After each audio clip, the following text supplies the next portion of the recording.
ఘనమైన మా దేవా, నీ సన్నిధులకు మరొకసారి మేమందరం వస్తున్నాము. నీ కాపుదల నుంచి మమ్మల్ని నడిపించండి. నీ ప్రేమ చేత మా అందరికీ మీరు ఆదరించండి. నీ వాక్యము ద్వారా మా అందరికీ కట్టండి. నీ వాక్యమే నిజమైన పునాది అయి ఉన్నది. నీ వాక్యములో నీ ఆలోచన దాచిపెట్టావు. ఆ ఆలోచన ద్వారా మా అందరికీ మీరు నడిపించండి. ఈ గృహ కొడుకుని బట్టి మీకు కృతజ్ఞతాస్తుతులు చెల్లిస్తున్నాం. మా మధ్యలో ఉండి మీరే మమ్మల్ని అందరినీ నడిపించండి. మాకు మీరు సహాయం చేయండి ప్రభువా. ఇదిగో మాకు మేముగా నీకు సమర్పించుకుంటున్నాం. ఈ దిన వర్తమానంతో మా అందరికీ మీరు ఆదరించి అయ్యా మాకు ఈ వాక్యంతో మేము అలాగే కట్టబట్టకు మాకు మీరు సాయం చేయండి. విల్సన్ గారి కుటుంబమును బట్టి మీకు స్తోత్రాలు. వారు పెట్టిన ఈ కృతజ్ఞత కొడుకుని బట్టి మీకు స్తోత్రాలు. మీరే మా అందరితో మీరు మాట్లాడండి. వారిని బాగుగా దీవించండి. ఆ కుటుంబానికి ఏది అవసరమో మీరు తీర్చండి అయ్యా. ఏ అవసరతలు తీర్చే దేవుడు నువ్వు ప్రభువా. కోరికలైతే తీర్చవు కానీ ఆ అవసరతలు తీరుస్తున్నావు. దేవా నీకు స్తోత్రము నాయన. వారిని వారి బిడ్డలు మీ చేతులు సమర్పిస్తున్నాం. సిస్టర్ గారికి మీ చేతులు పెడుతున్నాం ప్రభు. ఆమె డ్యూటీ చేస్తూ వెళ్తున్నప్పుడు మీరు కాపుదలను దయచేయండి, సహాయం చేయండి. ఇదిగో మాకు మేముగా మీకు సమర్పించుకుంటూ చిన్న ప్రార్థన యేసుక్రీస్తు నామములో అడుగుచున్నాము తండ్రి, ఆమేన్.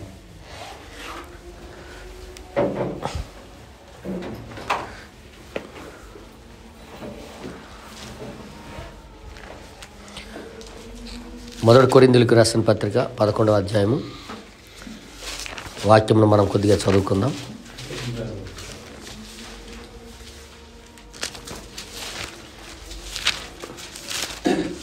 మూడవ వచనము మరొకసారి మనం అందరం కలిసి చదువుకుందాం. మొదటి కొరింథీయులకు రాసిన పత్రిక 11వ అధ్యాయము 3వ వచనం.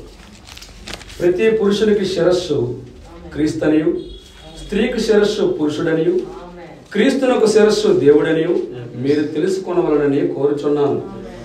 ఏ పురుషుడు తల మీద ముసుగు వేసుకొని ప్రార్థన చేయను లేక ప్రవచించను, ఆ పురుషుడు తన తలను అవమానపరచును. ఏ స్త్రీ తల మీద ముసుగు వేసుకొని ప్రార్థన చేయను, తీసుకొనక ప్రార్థన చేయను, చేసుకొనక ప్రార్థన చేయను లేక ప్రవచించను, ఆ స్త్రీ తన తలను అవమానపరచును. చాలు చాలు. పరిశుద్ధి కలిగిన తండ్రి, ఈ చదవబడిన మాటల్లో నుండి మాతో మాట్లాడండి. నీ వాక్యము సత్యమైనది, విలువైనది, జీవమైనది. ప్రభా, నీ వాక్యము ఒక్కటైనా చాలు, మా జీవితాలకి ఎంతో మేలుకరం చేస్తుందయ్యా. ఆ విధంగా మా అందరికీ దీవించండి. నువ్వు అదృశ్య దేవుడివి, మా మధ్యలో నువ్వు ఉన్నావు. లేవని కాదు కానీ ప్రభు, ఇద్దరు ముగ్గురు నీ నామంలో కూడినప్పుడు వారి మధ్యలో ఉన్నానని మాటించావు. మేము ఇద్దరు ముగ్గురి కంటే ఎక్కువ ఉన్నామయ్య ఇక్కడ. ప్రభు మీరే ఆశీర్వదించి మా అందరితో మా హృదయాలతో మాట్లాడమని చిన్న ప్రార్థన యేసుక్రీస్తు నామంలో అడిగి వేడుకొనిచున్నాము, ఆమేన్. దయచేసి అందరు కూర్చోండి.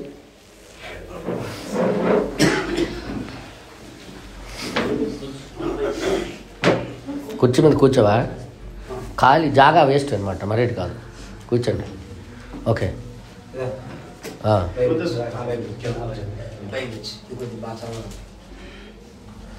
హల్లెలూయా. దేవుడి నామానికి మహిమ కలుగును గాక. త్వరలో ఇలాగా ఇళ్లల్లో కూడా ప్రార్థన పెట్టుకోకపోయిన రోజులు వస్తున్నాయి. ఇంట్లో కూడా మీ ఇంట్లో మీరు క్రీస్తును ఆరాధించుకోకుండా చేసే రోజులు త్వరలో వస్తున్నాయి. అదే ప్లాన్ జరుగుతుంది. ఈలోగా ఇలాంటి ఒత్తిడి క్రైస్తవుల మీద జరుగుతున్నప్పుడే దేవుడు వస్తాడు, ఎవరో తన వారికి తీసుకుని వెళ్ళిపోవడానికి. ఈ అవకాశం కూడా దొరకదు. 4 గోడల మధ్యలో తలుపులు వేసుకొని నువ్వు ఆరాధన చేయడానికి కూడా వీల్లేదు. అలాంటి రోజులు వస్తున్నాయి. ఎందుకు అంటే వారిలాగా మనం మారిపోవాలని, యేసు ప్రభుకి ఆరాధన చేయకూడదని ఒక సిస్టమ్ తీసుకొని రాబోతున్నారు త్వరలో. దానికి ముందే వాక్యం చెప్పినట్టుగా, బైబిల్ చెప్పినట్టుగా మనం మారిపోతే బ్రతుకుతాం, లేదా మహాశ్రమలకి గురవుతామని బైబిల్ స్పష్టంగా ప్రకటన గ్రంథంలో రాయబడి ఉంది. అందుకే మనం ఎప్పుడు కూడా వాక్యం చదివేటప్పుడు హృదయము మనసు పెట్టి మనం చదవాలి. వాక్యం ఏమి సెలవిస్తుందో దాన్ని మనము పాటించాలి. అందుకే దేవుడు ఇలాంటి కూటాలకు కూడా దేవుడు అవకాశం ఇస్తున్నాడు. ఈ గృహ కూడిక పెట్టామంటే చర్చికి వెళ్ళడమే గొప్ప అద్భుతంగా భావిస్తూ ఉంటాం మనం. చిన్న చిన్న గృహ కూడికలు అంటే మనం తేలిగ్గా చూస్తుంటాం దాన్ని. అంటే ఇంట్లో పెట్టుకున్నారా పెద్ద విషయం కాదు, వెళ్ళినా వెళ్ళకపోయినా అనుకుంటుంటారు చాలామంది. కానీ దైవజనుడు ప్రవక్త ఏం చెప్పాడంటే, నాకు గృహకుడి కంటే చాలా ఇష్టం అన్నాడు. నేను ఆశ్చర్యపోయాను. ఎందుకు అంత ఇష్టం అంటే, కొద్ది మందే ఉంటారు. ఉండు, ఎవరు వచ్చారు చూడండి. ఒకసారి ఇచ్చాను. మేము టైం చెప్పిన తర్వాత టైం ప్రకారం ఫాలో అవుతాం, తెలుసు కదా మీకు.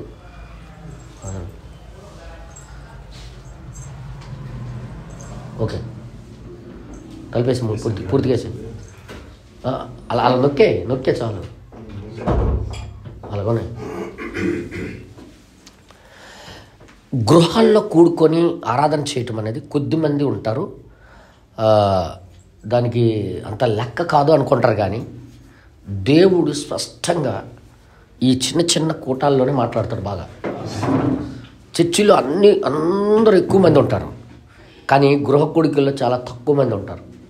ఆ గృహ కొడుకుల్లో ఎలాంటి విషయాలు మాట్లాడేస్తాడంటే, మన జీవితాలకి మన కుటుంబాలకి సంబంధించినవి మాట్లాడేస్తాడు ఆయన. సంఘం అంతటా చూసి ఒకలా మాట్లాడతాడు, ప్రత్యేకంగా ఒక ఇంట్లో కూడుకునేటప్పుడు వేరేగా మాట్లాడుతుంటాడు. ఎందుకంటే ఆయనకి ఒక స్పెషల్. అందుకే ప్రవక్త ఈ కాలంలో వచ్చిన ఆయన ఏం చెప్పాడంటే, ఈ గృహకుడి కంటే నాకు చాలా ఇష్టం అన్నాడు. ఎందుకు ఇష్టం అంటే, నేను కిందకి చదివాను, నిజమైన సమాధానం తీసుకుని వస్తుంటాడు. ఇంట్లో సమాధానం లేకపోతే సమాధానం ఇస్తుంటాడు. మెయిన్ కుటుంబ వ్యవస్థ, కుటుంబం అనేది సరైన రీతిలో వాక్యానికి లోబడితే ఆ కుటుంబంలో దేవుడు ఉంటాడు. వాళ్ళ పిల్లలు కూడా శాపగ్రస్తులు అవ్వకుండా, వారు కూడా శాపగ్రస్తులు అవ్వకుండా కాపాడుతూ ఉంటాడు. అందుకే కుటుంబం మీద దేవుడు దృష్టి ఎంతో పెట్టాడు. ఆయనకి అసలు యెహోవా అనగా కుటుంబము కలిగిన వాడు అని అర్థం. ఒకప్పుడు ఆయన ఎలోహిం అంటే ఆత్మగా ఒక అగ్నిస్తంభంగా ఉండేవాడు. ఆయన ఒక్కడే, ఇంకా ఎవరు లేరు. అప్పుడు దేవుడు కాదు ఆయన ఎలోహిం. అప్పుడు దేవుడు కాదు ఆయన ఎలోహిం అయి ఉన్నాడు. ఇదంతా మీ అందరికి తెలుసు. సరే వదిలేయండి. ఓకే, ఎలోహిం అంటే తనకు తానుగా ఉన్నాడు అంతే. నా సృష్టి లేదు, భూమి లేదు, నక్షత్రం లేవు, చంద్రుడు లేడు, సూర్యుడు లేడు, భూమి లేదు, మనము లేము. ఒక్కడే ఉండేవాడు ఆయన. అప్పుడు దేవుడు కాదు ఆయన. దేవుడు ఎప్పుడు అయ్యాడంటే, ఆయన సృజించబడినవన్నీ ఆయనకి ఆరాధన చేసినప్పుడు. దేవుడు అనగా ఆరాధింపబడినవాడు అని అర్థం. అంటే ఆరాధన చేయకపోతే ఆయన ఎలా దేవుడు అయ్యాడు? అంటే ఇప్పుడు ఏమీ లేవు ఆరాధన చేయటానికి, ఆయనకి పొగడడానికి, ఆయనకి ఘనపరచడానికి. అప్పుడు దేవుడు కాదు ఆయన ఎలోహిం. బైబిల్లో ఎలోహిం అనగా పిలువబడింది. ఎలోహిం అంటే ఒక అగ్నిస్తంభంగా ఉన్నాడు ఒంటరిగా. ఆయన ఎప్పుడైతే పలికి సృష్టించడం ప్రారంభించాడో, ఫస్ట్ దూతలను తయారు చేశాడు. తర్వాత ఈ పదార్థాలు బిగ్ బ్యాంగ్ అంటే పెద్ద పేలుడుతోని ఈ సూర్యుడు, చంద్ర, నక్షత్రాలన్నీ కూడా, ఈ గ్రహాలన్నీ కూడా తయారు చేయడం ప్రారంభించాడు. ఇవన్నీ కూడా చేసిన తర్వాత దేవదూతలు ఆయనకు ఆరాధన చేయడం ప్రారంభించాయి. అప్పుడు దేవుడు అయ్యాడు. చూసారా? ఆ తర్వాత సృష్టి అంతా చేసిన తర్వాత వృక్షాలు చేశాడు, పర్వతాలు చేశాడు, మొక్కలు చేశాడు, జంతువులు, పక్షులు అన్నీ, చేపలు అన్నీ చేసిన తర్వాత లాస్ట్కి మానవుడు చేశాడు. మానవుడు చేసిన తర్వాత ఇప్పుడు ఒక కుటుంబాన్ని కలిగి ఉన్నాడు ఆయన. ఇప్పుడు కుటుంబం కలిగిన వాడు అయ్యాడు. యెహోవా అంటే అర్థం ఏంటంటే ఒక కుటుంబాన్ని కలిగిన వాడు. దేవుడే ఒక కుటుంబాన్ని కలిగిన వాడు అంటే కుటుంబ ప్రార్థనలకి ఎంత ఇంట్రెస్ట్ చూపిస్తాడో చూడండి ఒకసారి. ఇప్పుడు ఆ కుటుంబమే సాతానుడు దిగొచ్చి ఏదోని తోటలో వాళ్ళ మధ్యలో ఆ కుటుంబానికి బద్దలు చేశాడు. ఆ కుటుంబానికి ముక్కలు చేశాడు. ఆదాము అవ్వల చేత పాపం చేయించి ఆ కలిసి ఉన్న ఆ కుటుంబానికి రోజు తండ్రితో పిల్లలు ఎలాగైతే మాట్లాడుకునేవారో, ఆదాము అవ్వలు దేవుడు కలిసి కూర్చొని మాట్లాడుకునేవారు. అలాంటి పరిస్థితుల నుండి కుటుంబం బద్దలైపోయింది.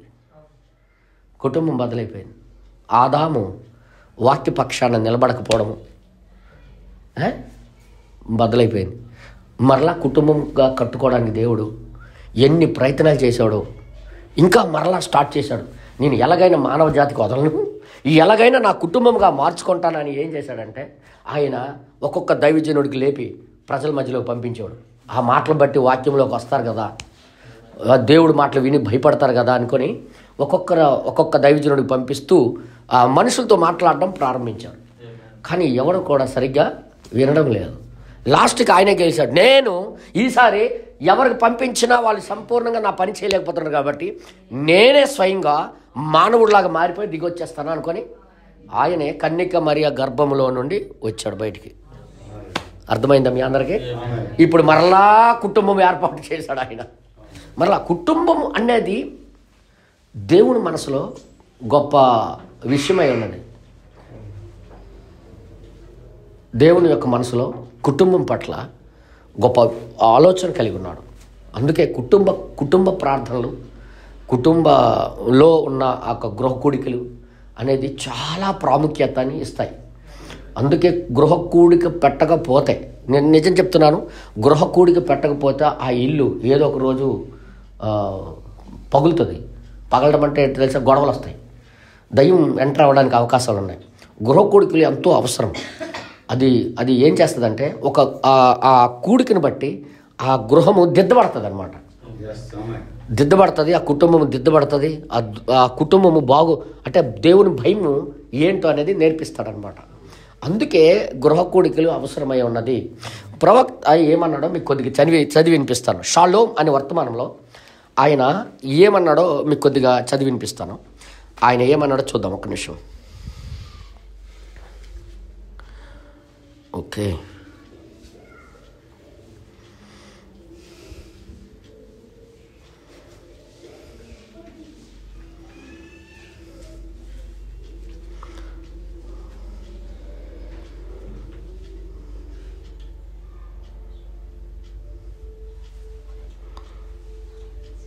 ఆ 13వ వచనంలో ఆయన ఏమంటాడంటే, నేను ఎల్లప్పుడూ దేనికంటేనూ ఇటువంటి ఒక కుటుంబ ప్రార్థనలు, గృహ కూడికలను అభినందిస్తూ ఉంటాను. దేనికి అభినందిస్తాడట ఆయన? కుటుంబ ప్రార్థనలకి, గృహ కూడికలకి అభినందిస్తుంటాడు. ప్రజలు అనుకున్న దానికంటే ఎక్కువగానే నేను ఇట్లా చేశానని నేను అనుకొనుచున్నాను. ఎందుకంటే సాధారణంగా ఇటువంటి ఒక గృహ కూడికలలోనే మనము అత్యుత్తమ కూటములను మరియు చక్కని సహవాసపు సమయాలను కలిగి ఉంటాం. ఎక్కడైతే మనము కొద్దిమంది విశ్వాసులు మాత్రమే కూడుకొని ఆరాధిస్తామో అక్కడే దేవునికి అత్యంత సమీపంగా ఉన్నట్లు నేను అనుభూతి చెందుతుంటాను అన్నాడు ఆయన. అంటే ఎక్కడ, ఏ కూటాల్లోని? కుటుంబ ప్రార్థనలు, కుటుంబం జరిపించుకున్న కూటాల్లో దేవుని దగ్గర ఉన్నట్టుగా మనం అనుభూతి చెందుతూ ఉంటామని అంటున్నాడు ఆయన. అంటే ఎంత ప్రాముఖ్యత, అంటే ఎంత మనసు ఉందో దేవుడికి చూడండి, ఒకసారి ఆలోచించండి. అంటే ఇదంతా కూడా దేవుడి యొక్క ప్రణాళిక ఇది. అందుకే నేను చెప్తున్నాను, బైబుల్ ఏ మాట రాయించినా దాని వెనకాల ఏ అర్థం లేకుండా రాయించలేదు. ప్రతి దాని వెనకాల ఒక అర్థము. నేను పెడుతున్నాను గృహ కూడిక 15వ తారీఖున. పాస్టర్ గారు మీకు అవసరమంటే నాకు అవసరమే. నాకు ఆ కృతజ్ఞత కూడికి పెట్టాలని నాకు ఆశ. నేను కూడా ఇంకా 5 దైవజనులను పిలిపించి నేను పెట్టిస్తున్నాను నా తరపున. మీ అందరికీ అందుకే రమ్మని చెప్తున్నాను. ఎంతమంది వస్తారో నా పేద ప్రేమ ఉందో చూస్తాను. అది కూడా ఆ కూడికి అదే నేను కూడా పెట్టాలి. నేను అందరికీ చెప్పడం కాదు కానీ నేను కూడా పెట్టాలి. మీరు పెడితే ఒక పాస్టర్తో అయిపోద్ది కానీ నేను పెడితే 5-6 పాస్టర్లు తేవాలి. అదే తేడా అనమాట. అర్థమైందా? మీరు ఒక్క కూటం పెడితే నాది 5 కూటాలతో సమానం అనమాట అది. అందుకే నేను చెప్తున్నాను, గృహ కూడికలు ఎంతో అవసరమైనది. బైబిల్ అందుకే ఈ విధంగా రాయబడి ఉంది. మీరు కావాలంటే దయచేసి మీరు జాగ్రత్తగా చదవండి. ఈ 3వ వచనంలో ఆయన ఏమంటున్నాడంటే, బైబిల్లో 11వ అధ్యాయం, 1 కొరింథీయులకు రాసిన పత్రిక 11వ అధ్యాయం 3వ వచనం, ప్రతి పురుషునికి శిరస్సు క్రీస్తనియు. ఎక్కడికి వెళ్ళా ఉన్నానా? ఫ్రెండా? ఇప్పుడే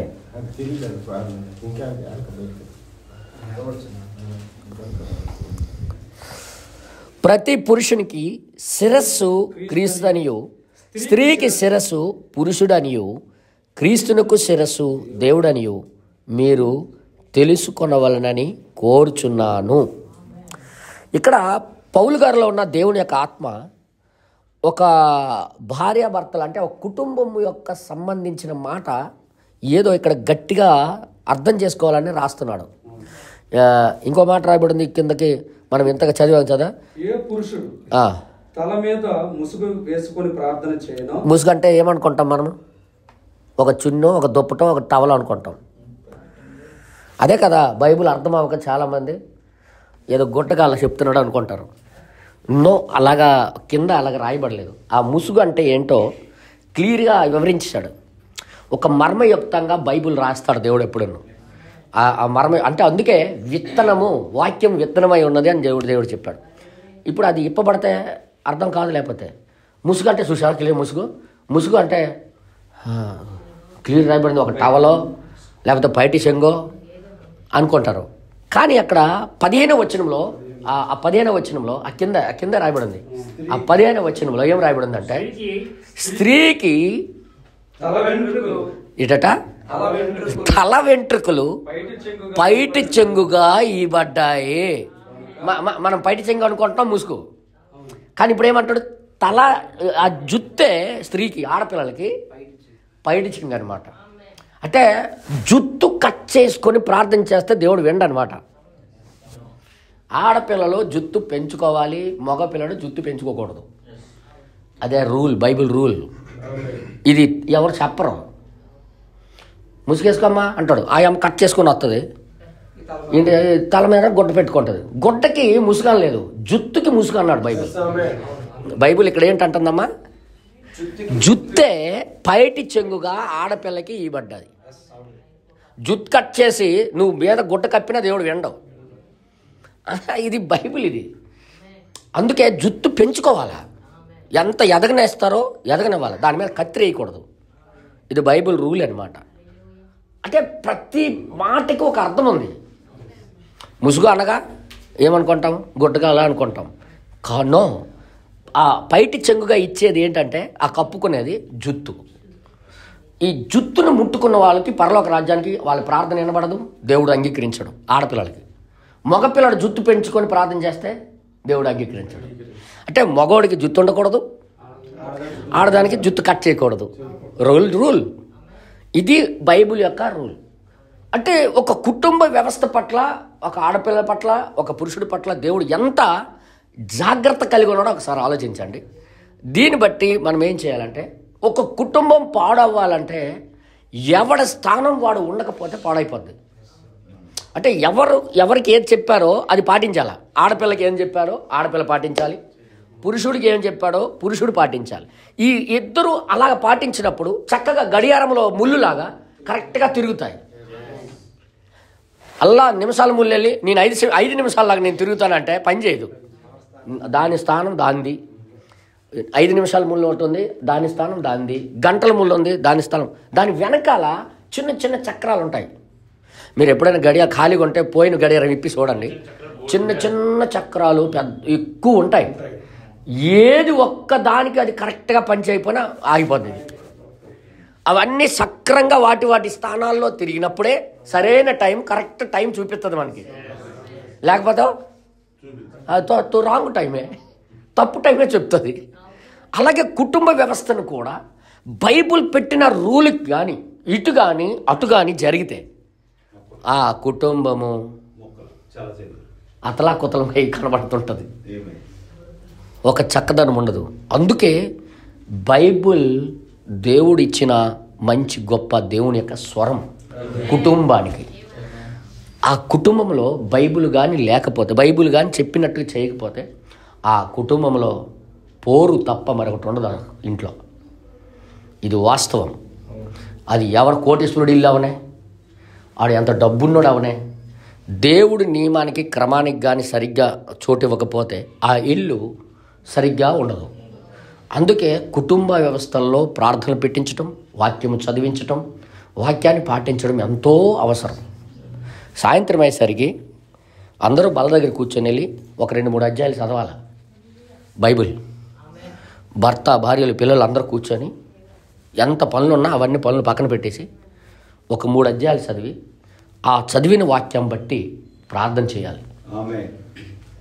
ఎప్పుడైతే చదువుతామో ఆ ఒక్క మాట, అందులో ఉన్న ఒక్క మాటే మనిషిని నిలబెట్టేస్తుంది. అందుకే ఇక్కడ ఏమంటాడంటే పురుషుడికి శిరస్సు క్రీస్తు. ఇప్పుడు చూడు, చాలామంది అంటుంటారు మా భార్య నా మాట వినదండి, నా భార్య నాకు అసలు లోబడదండి, నా మాట వినా అనదు, నాకు జవాబులు ఇస్తుందండి అంటుంటారు చాలామంది మగవాళ్ళు. నాకు మీరు చెప్పాలి ఫస్టే, మరి దేవుడికి నువ్వెంత లోబడుతున్నావు? మరి నీ హెడ్ దేవుడు కదా. ఫస్ట్ దేవుడి సూత్రం ఏంటి? ఫస్ట్ పురుషుడికే చెప్పాడు, స్త్రీకి చెప్పలేదు. ఫస్ట్ మాట ఎవరికి? పురుషుడికి. మగోడు కానీ కరెక్ట్ అయిన రీతిలో, సరైన రీతిలో దేవుడికి కానీ లోబడితే ఆటోమేటిక్గా ఆడదాని లోపల భయం వచ్చేస్తుంది. ఇంకా మనమేమనుకుంటామంటే ముందు నా ఆవిడ నాకు లోబడిపోవాలి, తర్వాత నేను దేవుడికి లోబడతాను అనుకుంటారు. అది జరగని పని. అది జరగదు. ముందు మీ భార్యల్లో లోబడే తత్వం చూడాలంటే వీళ్ళు పెళ్లి కాలంలో చెప్తున్నాను ముందే. ఇప్పుడు వీళ్ళకి ఎంతో పని చేస్తుంది ఇది. దేవుడి నామానికి మహిమ కలుగును గాక. అర్థమైందా మీ అందరికీ? అందుకే ఆంధ్రయ్య, ఎప్పుడైనా సరే మీ భార్య నీ మాట వినాలన్నా, తమ్ముడు నీ భార్య నీ మాట వినాలన్నా, గిరిబెదరు మీ ఆవిడ మీ మాట వినాలన్నా, ముందు నీ క్రీస్తుకి పూర్తిగా నువ్వు హ్యాండ్ ఓవర్ అయిపోవాలి. ఏటది? ముందు మన జీవితాలు కానీ పురుషుడు కానీ దేవుడికి సమర్పించుకోగలిగితే ఈ పవర్, అధికారం అనేది ఆటోమేటిక్గా ఆమె మీద పనిచేస్తుంది. అప్పుడు మీకు చూస్తుంది ఏంటి తెలుసా? దేవుడిలాగా చూస్తుంది. ఇప్పుడు మగవాడు ఇంటికి వెళ్తే చాలు గడగడగడలాడిపోతాడు. ఆడపిల్లలు, అమ్మో వచ్చాడు నాయనో, ఇక ఫైటింగ్. ఇంకా ఫైటింగ్ అంటే ఎందుకు? కారణం ఏంటంటే దేవుడికి ఇవ్వాల్సిన చోటు మగవాడు ఇవ్వట్లేదన్న. పురుషుల్లో చాలా పొరపాటు ఏంటంటే అది చూడడం. నేను పెళ్లి చేశాను కదా, నాకు లోబడాలి కదా అనుకోండి. ఏ కాలు కింద తివాచా మీ ఆవిడే? అది కాదు కదా. ముందు నీ భాగస్వామి, నువ్వు ఫస్ట్ లోబడితే. అందుకే బైబిల్లో ఎంత క్రమమో చూడండి. బైబిల్ పురుషుడుకి క్రీస్తు శిరస్సు. ఇప్పుడు ఎవరి హెడ్గా ఉండాలి? క్రీస్తు. మనకి శిరస్సుగా క్రీస్తు ఉన్నప్పుడు క్రీస్తు ఎప్పుడు తప్పు త్రోవలో నడిపించడు. విచిత్రం ఏంటంటే ఆ మగోడికి సరైన త్రోవలో నడిపిస్తాడు. పిల్లలకి ఎలా చూడాలో, భార్యకి ఎలా చూడాలో, ఎలా పోషించాలో, కుటుంబాన్ని ఎలా చూసుకోవాలో తెలివి, జ్ఞానము అన్నీ ఇస్తుంటాడు. ఎక్కడ ఎలా ప్రవర్తించాలనేది ఆ క్రీస్తు, ఆ శిరస్సు నుండే సిగ్నల్ పంపించి శరీరానికి అలాగే మన తలగే నడిపిస్తుంది మన శరీరాన్ని. అలాగే క్రీస్తే ఆ పురుషుడికి హెడ్ అయినప్పుడు ఆ క్రీస్తు ఆయనలో ఉండి పనిచేయడము ఆమె చూడగలుగుతుంది. ఆటోమేటిక్గా అధికారం కిందకు వచ్చేస్తుంది. ఏంటది? ఒకవేళ రావట్లేదు అనుకో, తొక్క తీసేస్తాడు దేవుడు. సమస్య అక్కడ క్లియర్. ముందు ఎవరు క్లీన్ అవ్వాలి? కానీ మనం ఎలాగంటాము? ముందు నాకు లోబడిపోలామే, నేను తిట్టినా ఏటి అనకూడదు, కొట్టినా. అది ఎక్కడ పద్ధతి? ముందు దేవుడికి నువ్వు లోబడితే ఆధిపత్యం అంతా నీ చేతి కిందకి వచ్చేస్తుంది అన్న. ఈ సిస్టమ్ క్రీస్తు దగ్గర ఉంది. ఇదంతా మీకు ఇదంతా చూపిస్తాను. ఇప్పుడు ఒక ఇంటికి అధికారిగా ఉండాలంట, ఇంటికి ఒక నాయకుడిగా ఉండాలన్నా ఫస్ట్ పురుషుడే దేవునికి లోబడాలి. ఎప్పుడైతే లోబడతావో ఆటోమేటిక్గా పిల్లల్ని, భార్యని, అందరినీ, ఆ ఇంట్లో ఎంతమంది ఉన్నారో వాళ్ళందరినీ కూడా ఆ అధికారం కిందకి తీసుకుని వచ్చేస్తాడు దేవుడు. వాటి మీదకి అధికారిగా ఈయనకి తీసుకుని వెళ్ళి పెట్టేస్తాడు. అంతే దేవుడు ఆయన మాట వినేటట్టుగా. మనము దేవుడికి సరిగ్గా లోబడము. ఇల్లు మాత్రం నీ మాట వినియాలా, పిల్లలు మాత్రం నీ మాట వినియాలా, భార్య మాత్రం నీ మాట వినియాలి. ఇది ఎక్కడ సిస్టమ్? బైబిల్లో అలాగలేదు. బైబిల్లో అలాగలేదమ్మా. ముందు మగవాడే ఇస్త్రీ అయిపోవాలన్నమాట. అబ్బా మగవాళ్ళకి భలే చెప్తుంటారు అనుకుంటున్నారు కదా వీళ్ళు. ఇప్పుడు వీళ్ళకి ఇప్పుడు వీళ్ళు ఏమని భావిస్తారు తెలుసు? అప్పుడు తర్వాత నా పురుషుడే నా శిరస్సు, ఆయన ఏది చెప్తే అదే అంటాడు. ఎప్పుడది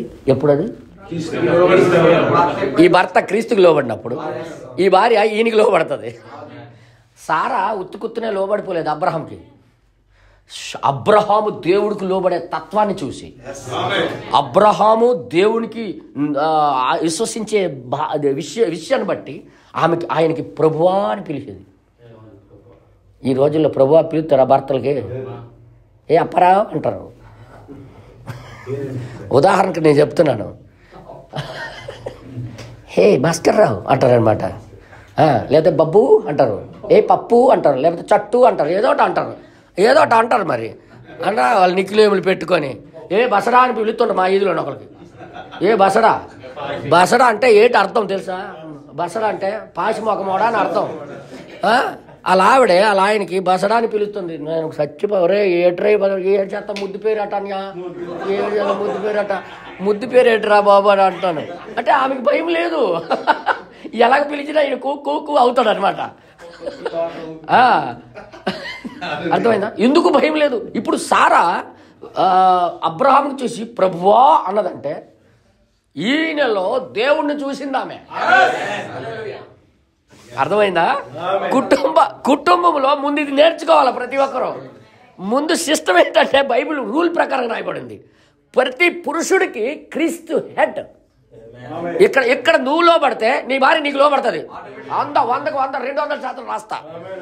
నువ్వు కరెక్ట్ అయిన రీతిలో భక్తిగా జీవిస్తే నీ భార్య నీ మాట వెనక తప్పదు.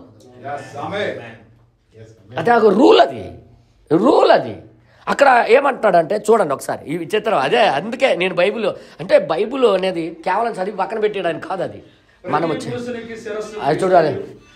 నేను ఫ్లైట్ మోడ్లో పెట్టాలి. ఫ్లైట్ మోడ్లో తెలియదు ఆయనకి పాపం. ఏ మురళి గారు ఫోన్ చేశారు చూడు మీ ఎమ్మెల్యే. ప్రతి పురుషుడికి శిరస్సు క్రీస్తనియు. ప్రతి పురుషుడికి, ఒక పురుషుడికి కాదు, ప్రతి పురుషుడు అంటే మేసం కలిగిన ప్రతి ఒక్కడికి క్రీస్తు హెడ్. ఇప్పుడు హెడ్ లేకపోతే స్టోరీలు రివర్స్ గేర్ నడుస్తాయి. హెడ్ కరెక్ట్గా పనిచేయలేదు అనుకో, మరి రివర్స్ పని చేస్తుంది. అంతా రివర్స్ పని చేస్తుంది. అంతా ఇంట్లో నెల పని చేస్తుంది. పిల్లల మాటలే భార్య మాటలే చెల్లుతాయి. ఇక ఎందుకు చెల్లుతాయినా? హెడ్ లోబడలేదు. అసలు లోబడిన వాళ్ళకి లోబడలేదు. ఆయనకి లోబడి ఉంటే అధికారం కిందకి, నీ అధికారం కిందకి వాళ్ళకి తీసుకుని వస్తాడు.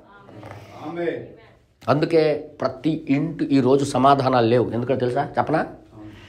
దేవుడికి లోబడే పురుషులు లేరు, భర్తలకు లోబడిన స్త్రీలు లేరు.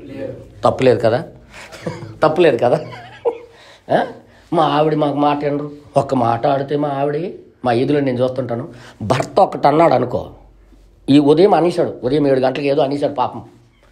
అనేస్తే రాత్రి 7 గంటల వరకు ఆడికి పిండి లాగి ఆడు మెంటలైకిపోయి ఉండాలా లేదా నేను చూస్తున్నాను. ఒక్కోసారి అట్నుండి వచ్చిన అదే మాట, ఇట్నుండి వచ్చిన అదే మాట, అట్నుండి వచ్చా. ఎందుకు ఇలాగ తినేస్తున్నావే? అయిపోయింది నేను ఆగుతానా? ఎందుకు అలా అవుతుంది? ఈడు ఎవరికి లోబడాలో ఆయనకి లోబడలేదు. మెయిన్ కారణం అది. ఒకవేళ అదే జరిగితే దేవుడే ఈమె మీద అధికారంకి ఇస్తాడు. నేను ఎందుకు చెప్తున్నానంటే క్రీస్తుకి సర్వాధికారం ఎందుకు ఇవ్వబడ్డది? జాగ్రత్త వినండి. క్రీస్తుకి సర్వం మీద అధికారం ఇవ్వబడింది. సర్వం మీద అధికారం ఇచ్చేశాడు దేవుడు. ఎందుకు ఇచ్చేశాడంటే ఆయన దేవుడికి లోబడ్డాడు. ఈ సిస్టమ్ అర్థమవుతుంది ఇప్పుడు. భర్తల్లారా ప్రేమించండి. నువ్వు లోబడి పడినట్టు బట్టలు ఉతకమని కాదు. ఇప్పుడు ఎలా కనబడుతుందంటే చూడండి, భార్యలకు లోబడండి. అది తప్పు. అది లోబడితే లంగాలు ఉతికించేస్తారు వాళ్ళు. అర్థమైందా? వాస్తవంగా నేను చెప్తున్నాను. ప్రేమించండి అన్నాడు. భార్యలకి ఏమన్నాడు? భార్యలారా మీ పురుషులకి లోబడండి అన్నాడు. అర్థమైందా? ఇప్పుడు అలా కాదు, రివర్స్. భార్య భర్తకి వంచేస్తుంది అనమాట. ఎందుకు? వీళ్ళు దేవుడికి లోబడట్లేదు. అర్థమైంది మీ అందరికి? సమస్య అక్కడా. ఇప్పుడు తప్పులన్నీ ఎటుపక్క కనబడుతుంటాయి ఆడవాళ్ళ మీదే. ఇంట్లో నాయన రాకాసి నాయన మా ఆవిడ మంచిదే కాదు అంటుంటాడు. ఎందుకు మంచిదే కాదు? నువ్వు మంచోడు ఏంటి? నువ్వు మంచోడు అయితే ఆమె ఎందుకు లోబడదు? చెప్పండి అరా. ఏ మంచి భర్తకైనా తిట్టిగలిగిన ఆడవాళ్ళు ఎవరైనా ఉన్నారా? ఈవిడ సరిగ్గా లోబడ్డ కాబట్టి ఆమె లోబడదు. చెల్లు బాకీ. ఇప్పుడు దేవుడికి లోబడకపోతే అలా ఆవిడ లోబడదు. చెల్లు. అర్థమైందా? మేకాయ కూర్చుంటుంది అనమాట. ఇంకా ఇలగలకు కాదు. సారా ఏమని పిలిచిందా? అబ్రహం ప్రభు అని పిలిచిన వాళ్ళు ఎవరైనా ఉన్నారా ఈ రోజుల్లో? అదిగో చూడు, అదే అనుభవాలు అమ్మ. అవన్నీ ఆయన అంటున్నారు, తప్పు కాదు. అనుభవాలు ఇవన్నీ అనుభవాలు. ఈ రోజుల్లో అంత ప్రభువా అనేవాళ్ళు ఉన్నారా? పూర్వం అయితే ఆడపిల్లలు భర్త వస్తే ఇలా కొంగు ముఖం దాసేవాళ్ళు. ఇప్పుడు అలా కూర్చొని వాటర్ అల్లక్కడం తీసుకో, అలా అక్కడ చారు ఉంది తీసుకో అన్నోలే. సేమేనా? ఇదంతా జరుగుతుంది. అనుభవాలు ఇవన్నీ కూడా. ఎందుకు అలాగవుతుంది? కారణం మనదే తప్పు. ఇదే అందుకే బైబిల్ సూత్రాన్ని పాటించకపోవడం చాలా పెద్ద ప్రాబ్లం. బైబిల్ చెప్పింది చేయకపోవడం చాలా పెద్ద ప్రాబ్లం. నేను ఇప్పుడు ఎందుకు చెప్తున్నానంటే, ఇక్కడ చూడండి, ఒక్కసారి ఒక్కదాని వెనకాల ఒక లింక్ ఉందన్నమాట. ఇక్కడ ఆ సూత్రం వెంబడి సూత్రం, కొంత ఇచ్చట కొంత అచ్చట రాయబడి ఉంది. సూత్రం వెంబడి సూత్రం చూడండి. నువ్వు మొదటి సూత్రం పాటిస్తే మిగతాది రెండో సూత్రం దేవుడు చూసుకుంటాడు. మనం మొదటి సూత్రమే పాటించాం. మగవాళ్ళు ఇదే పొరపాటు, నేను మరి చెప్తున్నాను. మగవాళ్ళకి లోబడాలి కదా అన్యా, యేసుప్రభు చెప్పాడు. మరి నువ్వు లోబడాలి కదా యేసుప్రభుకి, మరి అంతే కదా, దేవుడికి లోబడాలి కదా. ఈ తగులని ఎప్పుడు నా దగ్గరికి ఎక్కువ వస్తుంటాయి అనమాట. మా ఇద్దరు తగు నువ్వు తీర్చాలి బెదర్ అంటే, ఏడు సమస్య నేను వింటాను ఇద్దరు దీన్ని. నాకు ఇలాగానే వేస్తాడు బెదరు, అట్టగానే వేస్తాడు ఆయమ్మ అంటది. ఈ అమ్మ నా మాట వింద బెదరు, వచ్చి కలబడిపోవడమే బెదరు, ఏటి బెదరు ఇది, కావాలంటే చూడు బెదరు ఇక్కడ దెబ్బ కొట్టేసింది చీపురుతోని అనుకొని అంటుంటారు. ఇవన్నీ నేను చూస్తుంటాను. మిస్టేక్ పురుషుడిది. స్థానం దేవుడికి టైం ఇవ్వలేదు, దేవుడి దగ్గర మోకాలు వేయలేదు, దేవుడి దగ్గర ఏడలేదు, దేవుడితో సమాధానం పడలేదు, దేవుడితో జీవించలేదు. దేవుడు చెప్పినట్టుగా జీవిస్తానని ఒక తీర్మానంలోకి వీడు రాలే. ఎప్పుడైతే వీడు దేవుని వాక్యానికి చోటివ్వడో తన జీవితంలో తన భార్య ఇవ్వదంటే ఇవ్వదు. ఈయన కానీ లోపడితే ఎందుకు ఇవ్వడు? తన భార్య ఎందుకు లోబడదు? గ్యారంటీగా లోబడవలసింది. బైబిల్ రూల్ ఇది. లోబడి తీరుతుంది. ఆమె గుండెల్లో చెమట పడుతుంది. ఈయన లోపలికి రాగానే దేవుడు వచ్చాడు మా దగ్గరికి, దేవుని ఆత్మతో నడిచిన వాడు వచ్చాడు. ఆయనకి బాధపరచకూడదు, ఆయన ఏది చెప్తే అదే చెయ్యాలా. ఆయన కూర్చోాలా, లెగమంటే లెగాలే, ఎందుకంటే ఆయనలో దేవుడు ఉన్నాడని. ఇంటోళ్ళు చూడాలి కదా నాయన, ఇంటోళ్ళు చూడాలి కదా. ఇదే బైబిల్ చెప్పింది అర్థం అవ్వక ఇది పక్కన పెట్టేశారనమాట. అందుకే ఇక్కడ జాగ్రత్త, నేను సూత్రం చూపిస్తాను మీకు, దయచేసి మీరు అందరూ చూడాలని నేను కోరుతున్నాను. ప్రతి పురుషుడికి శిరస్సు క్రీస్తనియు, స్త్రీకి శిరస్సు అంటే చూడండి, లింకప్ ఒకదానికి ఒకటి. ప్రతి స్త్రీకి పురుషుడు శిరస్సనియు. ఓకే, చూడండి, క్రీస్తుకి శిరస్సు ఎవరో, నీకు హెడ్గా ఉన్నోడికి శిరస్సు ఎవరో దేవుడు.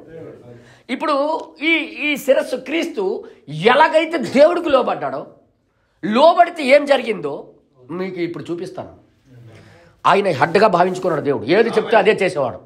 దేవుడు ఏది చెప్తే అదే చేసేవాడు. నా తండ్రి నాకు బయలుపరుస్తాను కానీ నేనేమి చేయను అనేవాడు. నా తండ్రి నాకు చూపిస్తా కానీ నేనేమి చేయను అంటే అంతగా దేవుడు కింద ఉండేవాడు. ఆయన దేవుని ఆత్మకి అంత లోబడి జీవించేవాడు. ఆయన యేసు అనే దేహము దేవుని ఆత్మకి అలాగా నడిపించింది. అప్పుడు దేవుడు చూశాడు, ఇలాంటప్పుడు అధికారం అంతా ఈయనకి ఇచ్చేయాలి. ఈ రోజుల్లో ఇళ్లల్లో అధికారం మగోడికి లేదండి. కారణం ఏంటి? సుప్రీంకోర్టు జడ్జి అంటున్నాడు, ఆడవాళ్ళు ఎవరికి నచ్చిన వాళ్ళతో వాళ్ళు వెళ్ళిపోతే వాళ్ళ ఇష్ట ప్రకారం వెళ్ళిపోతే తప్పు కాదు అంటున్నాడు. ఎందుకంటే కారణం వీళ్ళు హ్యాండ్ వల్ల వీళ్ళు లేరు. దాని అర్థము వీళ్ళు భార్యలు వీళ్ళ మాట వినట్లేదని సూచన అనమాట. అవన్నీ అర్థమైంది మీ అందరికీ? ఎందుకు అలాంటి తీర్పులు వస్తున్నాయి? బైబిల్ ప్రకారంగా అది తప్పు కదా. మరి తప్పు ఎందుకు జరుగుతుంది? పురుషుడు కరెక్ట్ కాదు, మగోడు కరెక్ట్గా ఉంటాయి, ఇంట్లో అన్నీ కరెక్ట్గా ఉంటాయి. శిరస్సే సరైన రీతిగా వాక్యానికి లోబడకపోతే ఇల్లు కంట్రోల్కి వస్తుందని చెప్పడం ఎవ్వడ తరం కాదు. ఇప్పుడు క్రీస్తుకి దేవుడు శిరస్సు. క్రీస్తు ఎవరికి శిరస్సు? పురుషుడికి. పురుషుడు ఎవరికి శిరస్సు? స్త్రీకి. అంటే అన్ని క్రమంగా ఉంటేనే అన్ని చక్కగా జరుగుతాయి. చెప్పండి, అర్థమైంది మీ అందరికీ? తిరిగి సెకండ్ ముళ్ళు ఆగిపోయింది అనుకో, 5 నిమిషాల ముళ్ళు తిరుగుతుందమ్మా. ఇప్పుడు 5 నిమిషాల ముళ్ళు ఆగిపోయింది అనుకో, గంట ముళ్ళు తిరుగుతుందా? మరి మొత్తానికి ఒకదానితో ఒకటి కరెక్ట్గా తిరిగితేనే మిగతాది పని చేస్తుంది, లేకపోతే పని చేయదు. ఇప్పుడు పురుషుడు క్రీస్తు దేవుడికి లోబడితే తన భార్య ఖచ్చితంగా లోబడేటట్టుగా చేస్తాడు దేవుడు. ఆమె లోబడకపోయినా లోబడేటట్టుగా చేస్తాడు. అంటే ఆ అధికారం కిందకి తీసుకొని వస్తాడు ఆయన. ఎందుకంటే ఆ పవర్ ఇచ్చాడు దేవుడు. మీరు నాతో కూడా బైబిల్ తీయండి, మీకు చూపిస్తాను.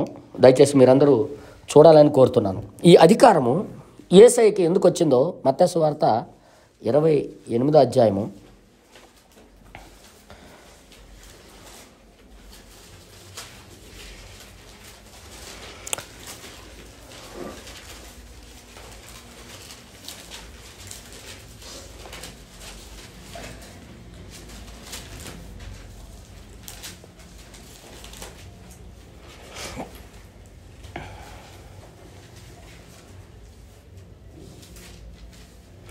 18వ వచనం. అయితే యేసు వారి యొద్దకు వచ్చి పరలోకమందును భూమి మీద నాకు సర్వాధికారము ఇవ్వబడి ఉన్నది. క్రీస్తుకి ఎందుకు సర్వాధికారం ఇచ్చాడు దేవుడు? ఎవరిచ్చారు ఈ అధికారం? మనుషులు కాదు. మనుషులు ఎప్పుడు దేవుడికి అధికారం ఎవరో, కానీ దేవుడే అధికారం అయ్యేటట్టుగా చేశాడు. ఇప్పుడు ఈ సర్వాధికారము ఈయనకి ఎందుకు ఇవ్వబడింది? ఫస్ట్ దేవుడికి ఆయన లోబడ్డాడు. అర్థమైందా? ఆయనకి లోబడ్డాడు కాబట్టి ఈరోజు యేసుప్రభు అంటే మనకు భయం. ఆయనకి వ్యతిరేకం చేస్తే ఏమైనా చేయ అధికారం ఆయనకు ఉంది. యేసుప్రభు అంటే మనకెందుకు భయం అంటే ఆయన దేవుడికి లోబడ్డాడు, ఆయనకి అధికారం ఇచ్చాడు. ఆ అధికారం కిందకి మనం ఇప్పుడు లోబడకపోతే మన పని అయిపోద్దని యేసుప్రభుకి మనం ఈరోజు ఆరాధన చేస్తున్నాం. ఎందుకు ఈ భయం పుట్టింది ప్రపంచంలో యేసుప్రభు అంటే? కారణం ఆయన దేవుడికి లోబడ్డాడు. ఈరోజు కుటుంబాల్లో పురుషుడు కానీ దేవుడికి లోబడితే ఆ ఇల్లు మీద అధికారం వాడికి ఇచ్చేస్తాడు దేవుడు. మామూలుగా వచ్చేసిందా యేసయ్యకి అధికారం? క్రీస్తుకి శిరస్సు దేవుడు. దేవుడు చెప్పిందంతా ఏం చేశాడు? దేవుడు చెప్పినట్టుగా లోబడ్డాడు, దేవుడు చెప్పినట్టుగా జీవించాడు. ఎప్పుడైతే అలాగ జీవించాడో సర్వలోకం మీద అధికారం ఇచ్చాడు ఆయన. అధికారము ఇంటిలో నీ అధికారం నడవాలన్నా, నీ ఆధిపత్యం చలాయించాలన్నా ఫస్ట్ నేర్చుకోవాల్సిందేంటి? మనము దేవుడికి లోబడాలి. పురుషుడికి శిరస్సు క్రీస్తు. నువ్వు క్రీస్తుకు లోబడాలి. క్రీస్తు అంటే వాక్యం చెప్పినట్టుగా చేయాలి. ఎప్పుడైతే నువ్వు చేస్తావో ఆటోమేటిక్గా ఆ ఇంటి మీదకి అధికారానికి దేవుడు నియమించేస్తాడు. సర్వాధికారం ఇయ్యబడింది అంటే తర్వాత వచ్చింది. ఇది లోబడిన తర్వాత వచ్చింది. ఇయ్యబడింది అంటే అర్థం ఏంటి? ముందు లేదు, తర్వాత ఇయ్యబడింది. ఎందుకు ఇవ్వబడింది? ఆయన లోబడ్డాడు, లోబడి చూపించాడు ఆయన. సంఘమా వింటున్నారా? ఈరోజు సంఘము కూడా ఆ విధంగా లోబడితే సంఘములో ఫుల్ అధికారం దేవుడు. మీరు ఇక్కడ భూమి మీద ఏది బంధిస్తారో మీరు పరలోకంలో కూడా బంధించబడతారు. భూలోకంలో ఏది ఇప్పుతారో అది పరలోకంలో కూడా ఇప్పబడుతుంది. ఎప్పుడైతే అవుతుంది? మన సంఘము దేవునికి లోబడినప్పుడు, క్రీస్తుకు లోబడినప్పుడు. అర్థమవుతుందా మీ అందరికీ? అందుకే ఇక్కడ ఇంకో మాట కూడా మీకు చూపిస్తాను, దయచేసి మీరు అందరూ చూడాలని కోరుతున్నాను. ఇంకో మాట యెషయా గ్రంథం 55:4 వచనంలో, ఇదిగో జనమునకు సాక్షిగా అతనిని నియమించితిని. దేవుడు అంటున్నాడు, అతనికి నియమించితిని. జనములకు రాజుగాను అధిపతిగాను అతనును నియమించితిని. 4వ వచనం 55వ అధ్యాయము 4వ వచనం. జనాలకు సాక్షిగా నియమించాను, రాజుగా నియమించాను. యేసుప్రభుకి ఇంత పవర్ ఎక్కడి నుండి వచ్చేసింది? దేవుడు ఎందుకు ఇచ్చేసాడు ఆయనకి? పూర్తిగా దేవుడు హ్యాండ్ ఓవర్లో ఆయన నడిచాడన్న. ఎంతమందికి అర్థమవుతుంది ఈ మాటలు? ఎందుకు ఈ సర్వాధికారం వచ్చేసింది? ఇంటి మీద అధికారం కావాలనుకుంటారు చాలామంది. ఈరోజు మగవాళ్ళలో ఏ స్వభావం ఉంటుందంటే, నేను మగవాడినే, నా మాట మగోడు దేవుడికి లోబడాలి కదా. మరి ఇది జరగదు, వీడికి లోబడిపోతాడు. చెప్పుకన్నా హీనంగా చూస్తుంది. నేను ఎంతమందికి చూసుకుంటాను నేను. ఆడవాళ్ళకి వాళ్ళ ఇళ్ళల్లో ఏం జరుగుతుందో నేను కల్లారా చూశాను. ఒక మగోడు, నేను మామిడిపల్లి అనే ఊరు ఉంది కదా, అక్కడికి వెళ్ళినప్పుడు అగ్గేస్తున్నాడు సాయంత్రం పూటలుగా. వాళ్ళ ఆవిడ ఊరంతా తిరిగి ఒక 5 కేజీలు బియ్యం కోసం ఎన్ని ఊర్లు, ఒక 50-60 కిలోమీటర్లు నడిచి బియ్యం తీసుకొని వస్తే ఈడు అగ్గేస్తున్నాడు. వచ్చిన తర్వాత అడ్డి బియ్యం అమ్మేసి ఇవా అంటాడు. ఎందుకంటే అదే బుర్ర పని చేయట్లేదు, 2 ప్యాకెట్లు కొనుక్కుంటాను అంటున్నాడు. కొర్ర తీసి ముఖం ఇలా పెట్టింది. నేను ఎంత కష్టపడి తెస్తుంటే, పిల్లల కోసం నేను ఇలాగ నలిగిపోతుంటే నువ్వు తాగడానికి అడుగుతావురా? ఇంకా మరి చెప్పకు భారతం. ఇలాగలగ తిట్టట్లేదు ఆడికి చూసి మగ జీవితం ఏం బతుకురా బాబు అనిపించింది.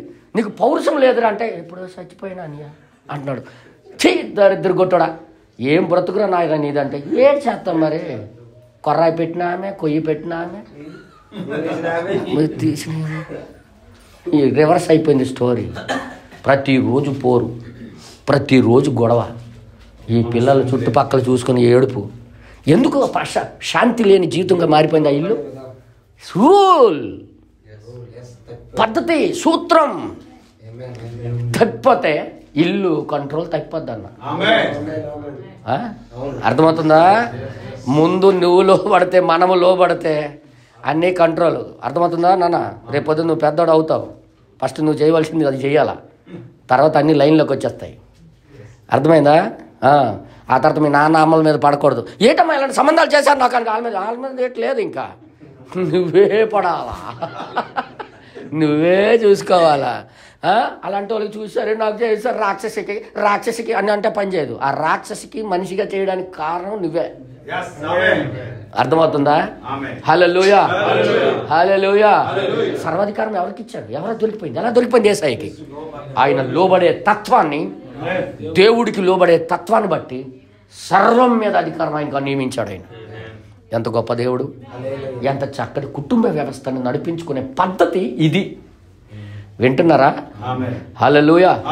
తర్వాత ఇంకో మాట మీకు చదివిస్తాను. యెషయా 52:13 52:13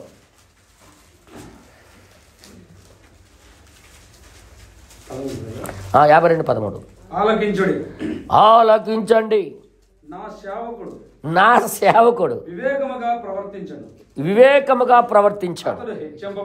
ఏటట వివేకంగా ప్రవర్తించాడు కాబట్టి నావాడు అతడు హెచ్చింపబడి పరిశుద్ధుడై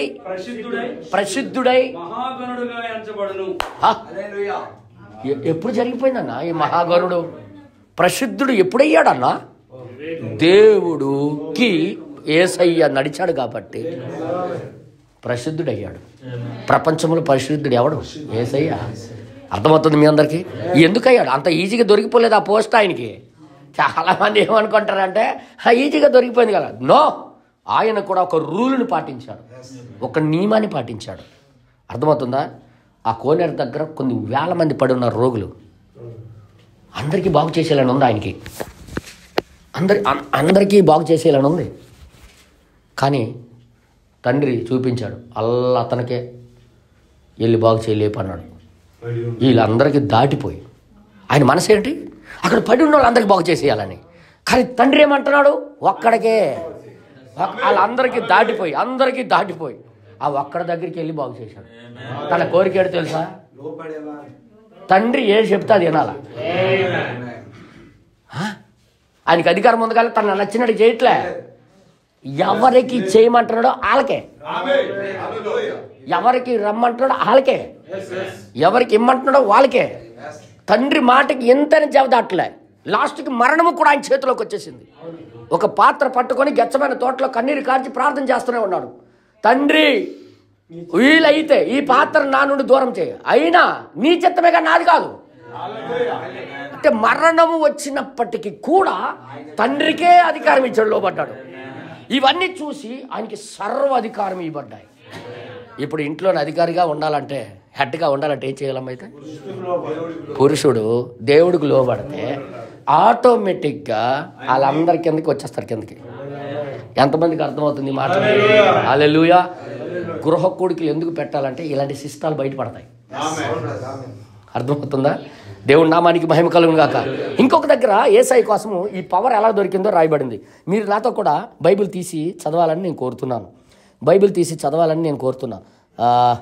61వ అధ్యాయము యెషయా గ్రంథం 1-4 వచనాలు చదివితే, ప్రభు ఒక యెహోవా ఆత్మ నా మీదకి వచ్చి ఉన్నది, దీనులకు సువార్తమానము ప్రకటించుటకును యెహోవా నన్ను అభిషేకించను, నలిగిన హృదయం కలిగిన వారికి దృఢపరచుటకును, చెరలోనున్న వారికి విడుదలను, బంధింపబడిన వారికి విముక్తిని ప్రకటించుటకును, యెహోవా ఇత సంవత్సరం మన దేవుని ప్రతిదండన దినమును ప్రకటించుటకును, దుఃఖాక్రాంతులందరికీ ఓదార్చుటకును, సియోనులో దుఃఖించు వారికి ఉల్లాస వస్త్రములు ధరింపజేయుటకును, బూడిదకు ప్రతిగా భూదండను, దుఃఖమునకు ప్రతిగా ఆనంద తైలమును, భారభరితమైన ఆత్మకు ప్రతిగా స్తుతి వస్త్రమును వారికి ఇచ్చుటకును ఆయన నన్ను పంపియున్నాడు.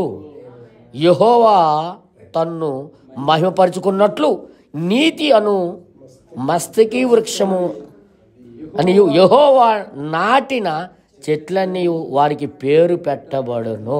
ఎంత అధికారము ఈయనకి దొరికిపోయిందా, ఎంత పవర్ దొరికిపోయిందా, అంతమందికి విడుదల చేసే అధికారం కూడా దొరికిపోయిందా, బాధలో ఉన్న వాళ్ళకి లేవనెత్తే కూడా కృప కూడా దొరికిపోయిందా. ఇంత పవర్ ఎలాగ వచ్చేసిందన్న?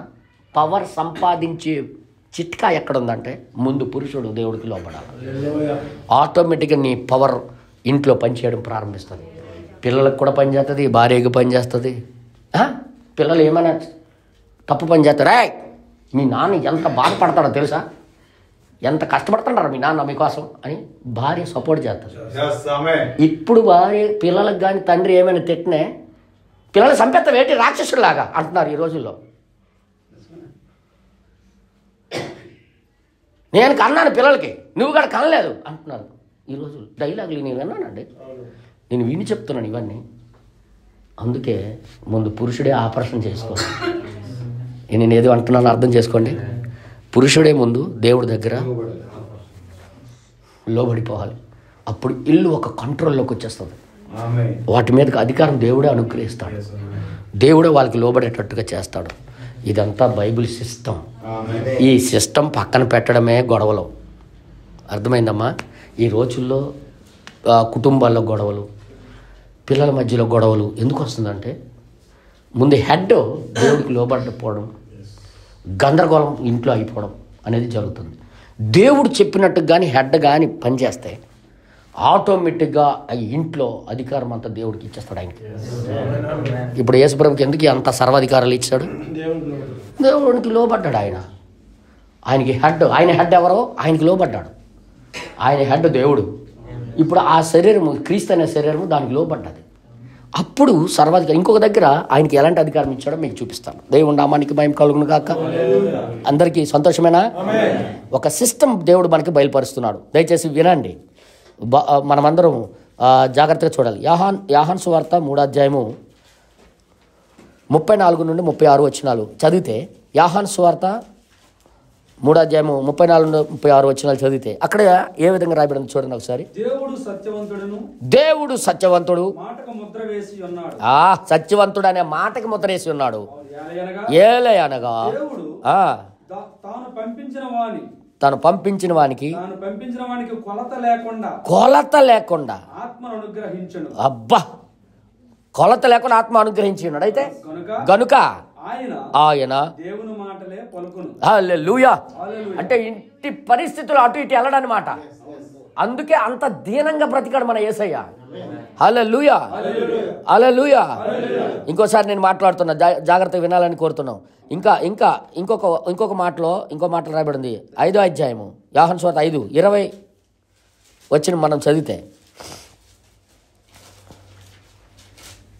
తండ్రి కుమారుణ్ణి ప్రేమించుచు తాను చేయు వాటినెల్లను ఆయనకు అగపరచుచున్నాడని చెప్పుచున్నాను. అంటే ఎంతగా లోబడ్డాడో చూసారా? యేసయ్యకి సర్వాధికారం ఈజీగా దొరికిపోలేదు. నీ కుటుంబం పట్ల నీకు సర్వాధికారము ఎంత ఈజీగా దొరకదైతే అర్థమవుతుందా? పుట్టిన పిల్లలందరూ ఒకలాగా ఉండరు. ఒకడు ఒక టెంక, ఒకడు మరొక టెంక. ఈ టెంకలన్నీ ఒక కిందకి రావాలంటే ఫస్ట్ పురుషుడే దేవునికి లోబడాలి. ఇప్పుడు ఇక్కడే పెద్ద సమస్య భూలోకంలో జరుగుతుంది. అర్థమవుతుంది మీ అందరికీ? పురుషుడే దేవుడికి లోబడకపోవడమే అన్ని సమస్యలకు కారణం. నేను ఒకరోజు ఒక అతనికి చెప్పాను, అతనికి కాలు తిరిగిపోయిన పిల్లలు పుట్టారు. ఈ కాలు వంకరగా తిరిగిన పాప పుట్టింది. అయ్యా నేను ఎంత దేవుడికి సేవ చేస్తున్నాను, ఎందుకని ఇలాగా పుట్టింది అని అన్నాడు. నేను గుర్తు చేశాను, నువ్వు వర్తమానం తెలిసి కూడా మంత్రగాలతో వెళ్ళి వారం రోజులు తిరిగావు, 4 రోజులు తిరిగావు. నీ పిల్ల వంకర అయిపోతుంది అనుకుని నీకు ఎంత బాధ అనిపిస్తే మరి ఆయన పిల్లడు వంకర అయిపోతుందని ఆయనకి ఎంత బాధ ఉంటుంది అన్నాడు. ఆ మాట ఆయనకి గట్టిగా తగిలిసిందట. నాకు తెలియదు, ఉన్నది చెప్పేశాను నేను, ఉన్నది ఉన్నట్టుగా అనేసాను. ఆ మాట ఆయనకి తడుముకోవడం అయిపోయిందట. నాకు చెప్పించేసాడు, అలాగ ప్రచారం చేసుకుంటున్నాడట. నేనేం చెప్పించలేదు, గుర్తు చేశాను నీకు.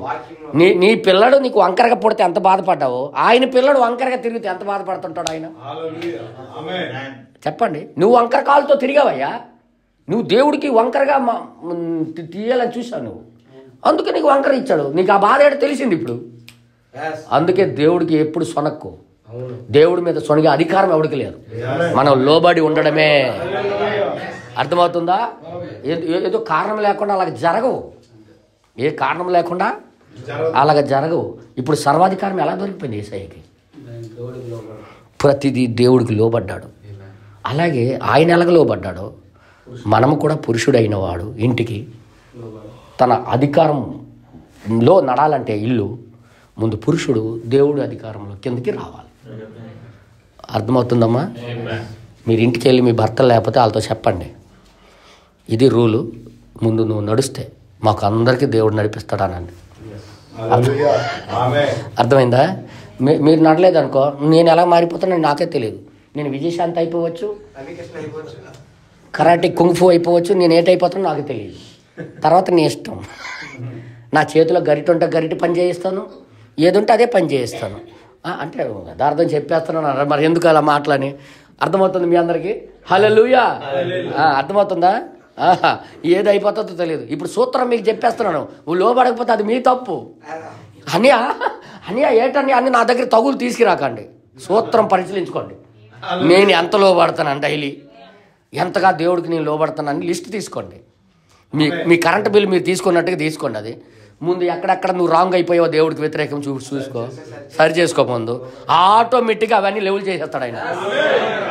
మీకు తెలుసా, ఆయన దేవుని యొక్క సేవకుడు ఒకరోజు ఇంట్లో ఉండి కూడా లేనని చెప్పి అనుకున్న వాళ్ళ ఆవిడకి అనిపించినందుకు ఆ ఇల్లంతా గందరగోళం అయిపోతుంది, ఇంకా చెడిపోతుంది అనమాట. ఇంకా వెంటనే ఇంకొకసారి ఫోన్ వచ్చింది, పరిగెట్టి వచ్చాడు జోసెఫ్ అనే పిల్లడు, వాళ్ళ అబ్బాయి.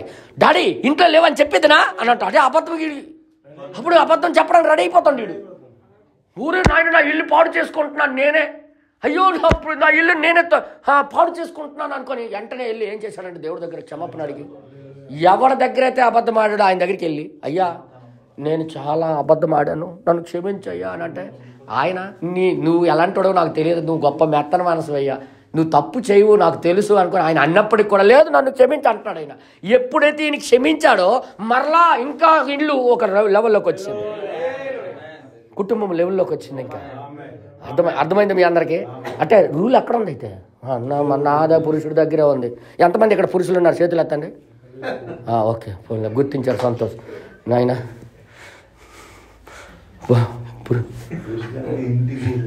సుజాత ఎలాగడదు పురుషులు ఉన్నారా అని అంటుంది ఇక్కడ.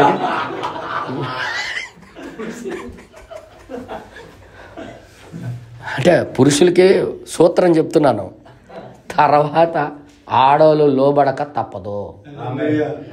అధికారం కిందకి రాక దేవుడు యేసుకి ఇచ్చినట్టుగా మనకి అధికారం ఇస్తాడు. అధికారం కావాలంటే ఏడు చేయాలి? ఫస్ట్ డిగ్రీ సర్టిఫికేట్ రావాలంటే చదవాలి కదా కదమ్మా. నేను కూడా టీచర్ ఉద్యోగం చేయాలను, నాకు ఎవడిస్తాడు ఇప్పుడు? నేను చదవలేదు, బీఈడీ చేయలేదు, టెట్ రాయలేదు, ఏమి ఎగ్జామ్ రాయలేదు, నాకెవడు ఇచ్చేస్తాడని ఆశ మాత్రం పరిగెట్టుతుంది. నన్ను టీచర్ అయిపోతుంది బాగోదు, నెలకు 1,50,000 వచ్చేస్తుంది, దగ్గర కాలు మీద కాలు వేసుకొని బతికేద్దును. నువ్వు చదవాలి కదా. అందుకంటున్నా ఇల్లు లోబడాలి కదా. ఇల్లు లోబడాలంటే ముందు నువ్వు చెయ్యాలి కదా. ఇప్పుడు అర్థమైంది అనుకుంటాను. ఎన్ని సంవత్సరాలు చదువుకొని వస్తున్నాం, కానీ ఇది ఇప్పబడినప్పుడే ఇప్పబడుతుంటుంది. హల్లెలూయా. ఇదే మిస్టేక్ అన్నా. ఏ ఇంట్లోనైతే స్త్రీ పెత్తనం చెల్లేస్తుందో అక్కడ పురుషుడు లోబడట్లేదని అర్థం. ఇదే నీకు అంచనా.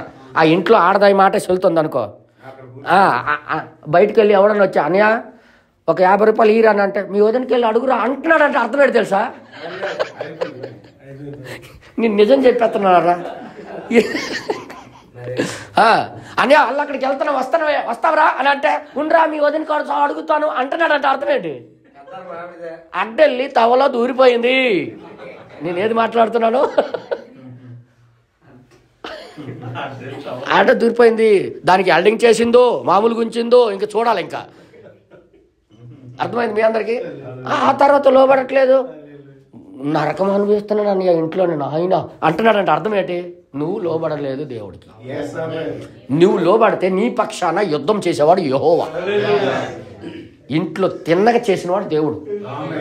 నా సేవకుడు నువ్వేంటి బాధ పెడతావు అనుకో, ఒక్కొక్కడు తొక్క తీసేస్తాడు. ఒక్కొక్కడు తొక్క తీసేస్తాడు అన్నమాట. కొడుకు తినకపోతే కొడుకు తొక్క తీసేస్తాడు, భార్య అనేది భార్యకి తొక్క తీసేసి అధికారం కింద ఆర్డర్ కింద ఉంచుతాడు దేవుడు. అందుకే ఇక్కడ యేసయ్యకి ఒక్కొక్క అధికారం ఎలాగిచ్చాడో దేవుడు ఎంత అద్భుతంగా రాశాడో మీకు చదివిస్తాను. మీకు దయచేసి మీరు అందరూ బైబిల్ తీయండి. ఇంకా చూడండి ఆయనకి ఎందుకు అధికారం దొరికిందో, పవర్, అంత పవర్ ఎందుకు దొరికిందో మీకు నేను చదివి వినిపిస్తాను. కొలస్సీలకు రాసిన పత్రిక 2వ అధ్యాయము 10వ వచనం. కొలస్సీలకు రాసిన పత్రిక 2వ అధ్యాయము 10వ వచనంలో పేజీ నెంబర్ చెప్పండి తొందరగా. 2వ అధ్యాయం 10. మీరు దేని గురించైనా దేవుని గురించైనా ఎవరిని క్షమించుచున్నారో నేనును వారిని క్షమించుచున్నాను. ఏంటి పవర్? సంఘానికి ఇంత పవర్ వచ్చిందండి. ఇంకా నెక్స్ట్ తర్వాత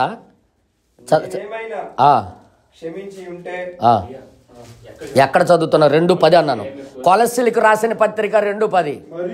మరియు ఆయన యందు మీరును మీరు సంపూర్ణులై ఉన్నారు. ఆయన యందు మీరు సంపూర్ణులై ఉన్నారు.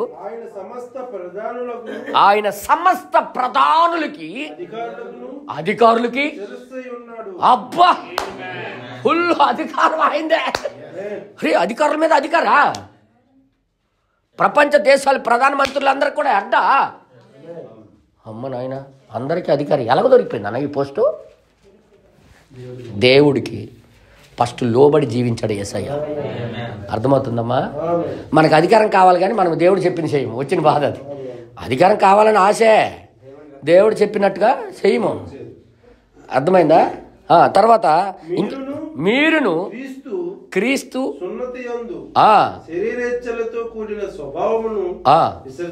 విసర్జించి మీరు కూడా అలాగే చేసి ఆయన యందు ఓకే ఆయన యందు చేతులతో చేయబడిన సున్నతి మీరు పొంది ఉన్నారు కనుక మీరు ఆయనతో కూడా దేవుని ప్రభావమందు అవునండి విశ్వసించుటకు అవునండి ద్వారా ఆయనతో కూడా లేచితిరి. మీకు కూడా అధికారం ఇస్తాడు. అలాగైతే అంటున్నాడు ఆయన. కొలస్సీలకు రాసిన పత్రిక 3వ అధ్యాయం 18వ వచనం. కొలస్సీలకు రాసిన పత్రిక 3వ అధ్యాయము 18వ వచనము. పక్కనే ఏంటంటున్నాడు? భార్యలారా ప్యాకెట్ ఆడుకుని వచ్చిన భర్తకి ఎవరు విధేయులు ఉంటారు? నాకు చెప్పండి మీరే. తాగేసి వచ్చినోడికి ఎవరైనా ఆడదాం లొంగుతారు. మూతి మీద తుప్పును పొడిచి అక్కడ కూర్చో అంటారు. నేను ఎంతమందికి చూశాను. నీ వాసన కంపు ఇంట్లోకి రాకు, నువ్వు అక్కడే ఉండి అనుకుని కూర్చోబెట్టడం నేను చూశాను ఇంటి బయట. అవునా కదా? ఆడే దేవుడికి లోబడితే అందరూ ఇంట్లో పడతారు. పిల్లలు దొక్కుతావా, భార్య దొక్కుతావా, కొడుకు ఆడపిల్లలు దొక్కుతావా? ఎందుకు ఇన్ని తోవలు అయిపోతున్నాయి అంటే హెడ్ దేవుడికి లోబడట్లేదు. పెద్ద సమస్య అది. ఇప్పుడు యేసయ్య ఏం చేస్తున్నాడంటే ఆ సర్వాధికారం మీద అధికారం వచ్చేసిందంటే కారణం దేవుడికి ఆయన శిరస్సుగా భావించి ప్రతి విషయంలో దేవుడికి లోబడ్డాడు. సంఘమా వింటున్నారా? సంఘం కూడా ఇది ఒక సాదృశ్యం. సంఘములో దేవుడు పని చేయాలన్నా, అద్భుతాలు సూచక్రియలు రోగాలు పోవాలన్నా ముందు సంఘము దేవుడికి లోబడాలి. లోబడినప్పుడు ఆ సంఘములో దేవుడు కదలాడము, అన్నిటి రోగాల మీద అధికారము వారికి అనుగ్రహిస్తాడు. దయ్యాల మీద అధికారం వాళ్ళకి ఇచ్చేస్తాడు, రోగాల మీద అధికారం వాళ్ళకి ఇచ్చేస్తాడు. ఎందుకంటే ఆయనకి లోబడ్డారు కాబట్టి మిగతాదంతా దేవుడు పనిచేయడం ప్రారంభిస్తాడు. ఇది ఒక చైన్ సిస్టమ్ అన్న, చైన్ సిస్టమ్. నువ్వు లోబడితే కింద అధికారము కింద లోబడేటట్టుగా చేస్తాను. నీ దగ్గర పవర్ లేకపోతే ఇంకేం చేస్తావు నువ్వు? అర్థమైంది మీ అందరికీ? ఇంకొక మాట మీకు చదివి వినిపిస్తాను. 3:18 చదివిసారా? 3:18 చదివిసారా? ఓకే. ఇంకా ఇలా 1 కొరింథీ రాసిన పత్రిక 15వ అధ్యాయం 2 వచనాలు చదువుతాం. 27, 28 వచనాలు చదువుతాం. 1 కొరింథీలకు రాసిన పత్రిక 15వ అధ్యాయము. గాబరా పడిపోకు. దేవుడు సమస్తమును ఆ. క్రీస్తు పాదముల కింద లోపరిచి ఉంచెను. దేవుడు సమస్తమును క్రీస్తు పాదాల కింద లోపరిచి ఉంచాడంట. ఎంతమందికి అర్థమవుతుంది? 15వ అధ్యాయము చూసారా? దొరికిందా? దేవుడు ఏం చేశాడన్నా? సమస్తాన్ని క్రీస్తు పాదాల కింద లోపరిచి ఉంచి ఉన్నాడు. అంటే ఆయన పాదాల కింద పెట్టాడు, కింద అధికారం కింద. ఎందుకు నాకు చెప్పండి. ఇప్పుడు క్రీస్తు దేవుడికి లోపడ్డాడు. అర్థమైంది మీ అందరికి? ఇప్పుడు కుటుంబం అంతా ఆ మొగోడి కిందకి లోబడి ఉండాలంటే ఏం చేయాలి? మరొక సూత్రం లేదు. నువ్వు ఆ రోజు బందర్ మిఠాయి తెచ్చినా, ఆ రోజు ఎక్కడి నుండో కొత్త కొత్త స్వీట్లు తీసుకుని వచ్చి ఇంట్లో పెట్టినా ఎవడు లొంగడం పట్టించుకోరు అనమాట. లోబడాలంటే వాళ్ళ మీద మనం అధికారులుగా పని చేయాలంటే చేయవలసిందేంటి? ముందు పురుషుడు లోబడ్డం నేర్చుకోవాలి. సరే, సర్వం మీద అధికారం ఇచ్చాడా? సర్వం మీద అధికారం దేవుడికి ఇప్పుడు ఈరోజు ఉందంటే యేసయ్యకి కారణం ఆయన దేవుడికి లోబడి జీవించి చూపించాడు. ఈరోజు కుటుంబ వ్యవస్థ పాడవకుండా ఉండాలంటే ఫస్ట్ ఎవరు లోబడాలి? పురుషులు లోబడకపోతే ఏటైనా అవ్వచ్చు. ఆ తవుకు మీరే సాక్షులు. అర్థమైనా? ఏది జరిగినా అది మీరే బాధ్యులు. ఒకవేళ మీరు లోబడితే మీ పక్షాన యుద్ధం దేవుడు చేస్తాడు. గ్యారంటీగా ఆ కుటుంబానికి చక్కగా ఒక అధికారం కింద తీసుకొని వచ్చి క్రమ ప్రకారంగా దేవుడు నడిపిస్తాడు. ఇది దేవుని యొక్క వాగ్దానం వాక్యంలో. ఈరోజు ప్రతి కుటుంబం ఆ విధంగా తెలుసుకోవాలని నా కోరిక. అర్థమవుతుందమ్మా? ముందు భర్తలు నేర్చుకుంటే, లోబడితే ఆటోమేటిక్గా పిల్లలు, భార్య అందరూ కూడా ఒక లెవెల్లోకి వచ్చేస్తారు. పిల్లల మాట అనుకున్న వాళ్ళు నచ్చినట్టు వాళ్ళు తిరుగుతున్నారా అంటే ఎడ్డు లోబడలేదు. దాని అర్థం అది. అదే నిజమే కదా? అర్థమైంది కదా? ఇప్పుడు ఇక్కడ అందుకే అంటున్నాడు ఆయన. ఇంకొక చదివినట్లయితే అదే సమస్తము లోపరచబడి ఉన్నదని చెప్పినప్పుడు ఆయనకి సమస్తము లోపరిచిన వాడు తప్ప సమస్తమును లోపరచబడి ఉన్నదని సంగతి విశదమే. ఏమా ఎంత చక్కగా రాశాడు అన్న. అర్థమవుతుంది మీ అందరికీ? ఇప్పుడు ఇల్లంతా లోబడి ఉండాలంటే ముందు హెడ్ కరెక్ట్గా ఉండాలి. హెడ్డే ప్రార్థన చేయకొని తిరుగుతుండను బిజీలో. చాలామంది మగవాళ్ళకి నేను చూశాను, ఊరంతా తిరిగి వచ్చి ప్రార్థన చేశావే, ఇలా ప్రార్థన చేశాడు. ఈడు ప్రార్థన చేయడు, వాళ్ళకి చేయమంటే వాళ్ళు ఎలా చేస్తారు? రూల్ ఇది. ముందు పురుషుడే అన్నిట్లో లోబడి ఉండాలి వాక్యానికి. ఆటోమేటిక్గా అన్నీ సెట్ అయిపోతాయి. ఇలాగన్నది కోపం వచ్చేస్తుందా? ఇట మెట్లు దిగమనుపు కాలు ఇచ్చేయాలని చూస్తున్నారు. ఈరోజు ఏంటి మాకు ఇలాగా వాయించేస్తున్నాడు మాకు అనుకోండి. కాదు బ్రదర్, ఒక సిస్టమ్, సూత్రం వెంబడి సూత్రం చెప్తున్నాను నేను. సూత్రం వెంబడి సూత్రం. మీ ఇల్లు పాడైపోవడానికి కారకులు మీరే అవుతారు, లేకపోతే మీరే కారకులు. పిల్లలు మాట వినకపోవడానికి కారకులు మీరే అవుతారు. నేను ఎన్నో ఇల్లులు చూశాను, పిల్లలు అస్సలు వారి మాట వినరు. తల్లిదండ్రులు అంటే గౌరవము, రెస్పెక్ట్ ఏది ఇవ్వరు. కారణం ఏంటంటే హెడ్లో తప్పు. హెడ్ రాంగ్ రూట్లోకి వెళ్ళిపోతుంటే పిల్లలు ఏం అవుతారు? అర్థమైంది మీ అందరికీ? తండ్రే దైవత్వంలో ఉంటే అందరూ కంట్రోల్లోకి వచ్చేస్తారు. ఇంట్లో వాళ్ళందరి మీదకి అధికారంగా చేసేస్తాడు అన్నమాట. అర్థమైంది మీ అందరికీ? ఇప్పుడు ప్రతి కుటుంబం అలాగా దేవుడి అధికారం కింద నడిపించబడి సంఘానికి వస్తే సంఘం అంతా పరిశుద్ధంగా ఉంటుంది. ఈ సంఘం అంతా దేవుడికి లోబడిందిగా ఉంటుంది. అప్పుడు ఆ మధ్యలోకి దేవుడు దిగొచ్చి అద్భుతాలు, సూచక్రియలు, మహత్కార్యాలు ఏది అవసరమో అది చేసి పెట్టేస్తుంటాడు ఆయన. మనం ఏం చేస్తుంటామంటే ప్రభువా మాకు బాగు చేసే అంటుంటాం, కానీ లోబడతాం మనం వచ్చిన బాధ. దేవుడు వీళ్ళకి బాగు చేసేస్తే బాగున్నాను, వీళ్ళు వాళ్ళకి బాగు చేసేస్తే బాగున్నాను, తండ్రి వాళ్ళకి సాయం చేస్తే ముందు సాయం చేయడానికి నువ్వు కరెక్ట్గా ఉంటాయి కదా. అర్థమైందా? సర్వాధికారం ఈయనకి ఎలా దొరికిపోయింది? ఆయన లోబడ్డాడు. దేవుడు నామానికి మహిమ కలుగును గాక. హల్లెలూయా. ఎంతమందికి అర్థమైందన్నా? అందుకే బైబుల్ సత్యమై ఉన్నది. అందుకే అది చెప్పినట్టుగా ప్రతి ఒక్కరు చేయవలసిన వారు అయి ఉన్నారు. అందుకే ఇంకొక దగ్గర ఇలా కూడా రాయబడింది. మీరు దయచేసి మీరందరూ చూడాలని కోరుతున్నాను. మీరు నాతో కూడా తీయండి. ఎఫెసీ రాసిన పత్రిక 4:15. ఎఫెసీ రాసిన పత్రిక 4:15. ఏమంటాడు చూడండి. ప్రేమ కలిగి సత్యము చెప్పుచు క్రీస్తు వలె ఉండడానికి మనం అన్ని విషయములలో ఎదుగుదము. అబ్బా, క్రీస్తు వలె ఎదగడానికి అన్ని విషయాలు మనం ఎదగాలి. క్రీస్తు వలె ఉండడానికి ఆయన ఎలాగైతే లోబడ్డాడో ఆ విధంగా లోబడి జీవించడానికి అన్ని విషయాల్లో మనం జాగ్రత్త కలిగి ఉండాలి. ఆయన శిరస్సై ఉన్నాడు. అమర్చబడి ప్రతి అవయములను పరిమాణ చొప్పున పనిచేసేటట్టుగా ఎంత జాగ్రత్తగా నడుస్తున్నాయి. ఇప్పుడు శిరస్సు చెప్పింది చేస్తున్నాయి, చెయ్య కాలు చేస్తుందా లేదా? అలాగే ఇల్లు చక్కగా నడవాలంటే ఎవరి స్థానం వాళ్ళు కలిగి ఉండాలంటే, పిల్లల స్థానం పిల్లలు, భార్య స్థానం భార్య ఉండాలంటే ముందు పురుషుడు లోబడాలి. పురుషుడు లోబడ్డు, పురుషుడు జీవించడు, ఇల్లంతా గందరగోళమే.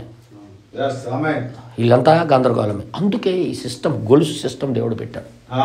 ముందు పురుషుడికి శిరస్సు దేవుడు యేసయ్య, స్త్రీకి శిరస్సు పురుషుడు, మరి క్రీస్తుకి శిరస్సు దేవుడు.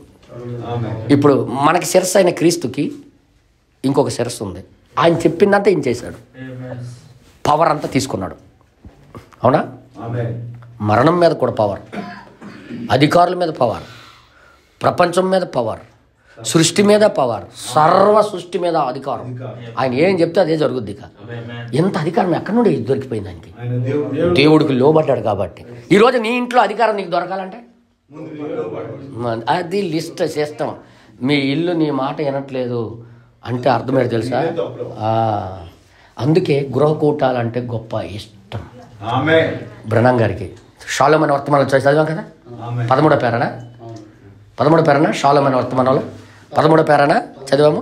13వ పేరాలో ఏం చెప్తున్నాడు ఆయన? నాకు ఇలాంటి కూటాలు నాకు చాలా, నేనెల్లప్పుడూ దేనికంటేను కుటుంబ ప్రార్థనను గృహ కూడికను అభినందిస్తుంటాను. ఎందుకు అభినందిస్తాడు? ఇక్కడ సిస్టమ్ ఉంది. ఇక్కడ ఈ సిస్టాన్ని బట్టి దేవుడు అభినందిస్తాడు. మన ప్రవక్త అంటున్నాడు ఆయన. తర్వాత ఇంకేమంటున్నాడు? ప్రజలు అనుకున్న దానికంటే ఎక్కువగానే నేనట్లు చేశానని నేను అనుకుంటున్నాను. హల్లెలూయా. ఎందుకంటే సాధారణంగా ఇటువంటి ఒక గృహ కూడుకులోనే మనం అత్యుత్తమ కూటములను మరియు చక్కటి సహవాస సమయాలను కలిగి ఉంటాం. హల్లెలూయా. ఎక్కడైతే మనం కొద్ది మంది విశ్వాసం మాత్రమే కూడుకొని ఆరాధిస్తామో అక్కడే దేవుడు అత్యంత సమీపంగా ఉన్నట్లు. ఇప్పుడు క్లీన్నెస్ అయిపోయింది, ఒక సూత్రం దొరికిపోయింది. చూసావా? ఈ కూటంలో దొరికినట్టుగా మనకి పెద్ద కూటాల్లో దొరకలేదు. ఇప్పుడు ఒక సూత్రం దొరికిందా లేదా? మిస్టేక్ ఎక్కడ దగ్గర ఉంది? మన దగ్గరే ఉందన్నమాట. ఈ మాట ఎప్పుడు కూడా గుండెల్లో రాసుకుని ఉండండి.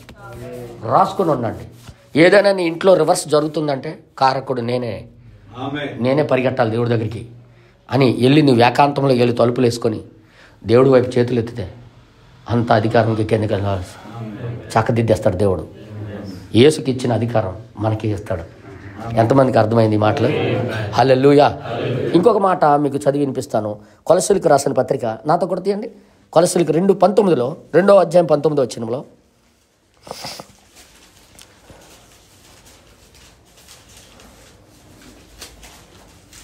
చదవండి కదా.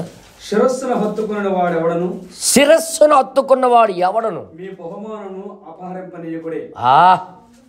ఆ శిరస్సు మూలముగా సర్వ శరీరము కీళ్ళ చేతను అవును నరముల చేతను పోషించబడి అతుకబడినదై దేవుని వలన కలుగు వృద్ధితో అభివృద్ధి పొందుచున్నది. అమ్మా, మీరు క్రీస్తుతో కూడా లోకం యొక్క మూలపాఠముల విషయమై మృతి పొందిన వారైతే లోకములో బ్రతుకుచున్నట్లుగా మనుషులు అలాగే చేసినట్టుగా చేయకుండా దేవుడు అధికారం కింద ఉంటే మిగతాదంతా నేను చూసుకుంటాను అంటున్నాడు దేవుడు.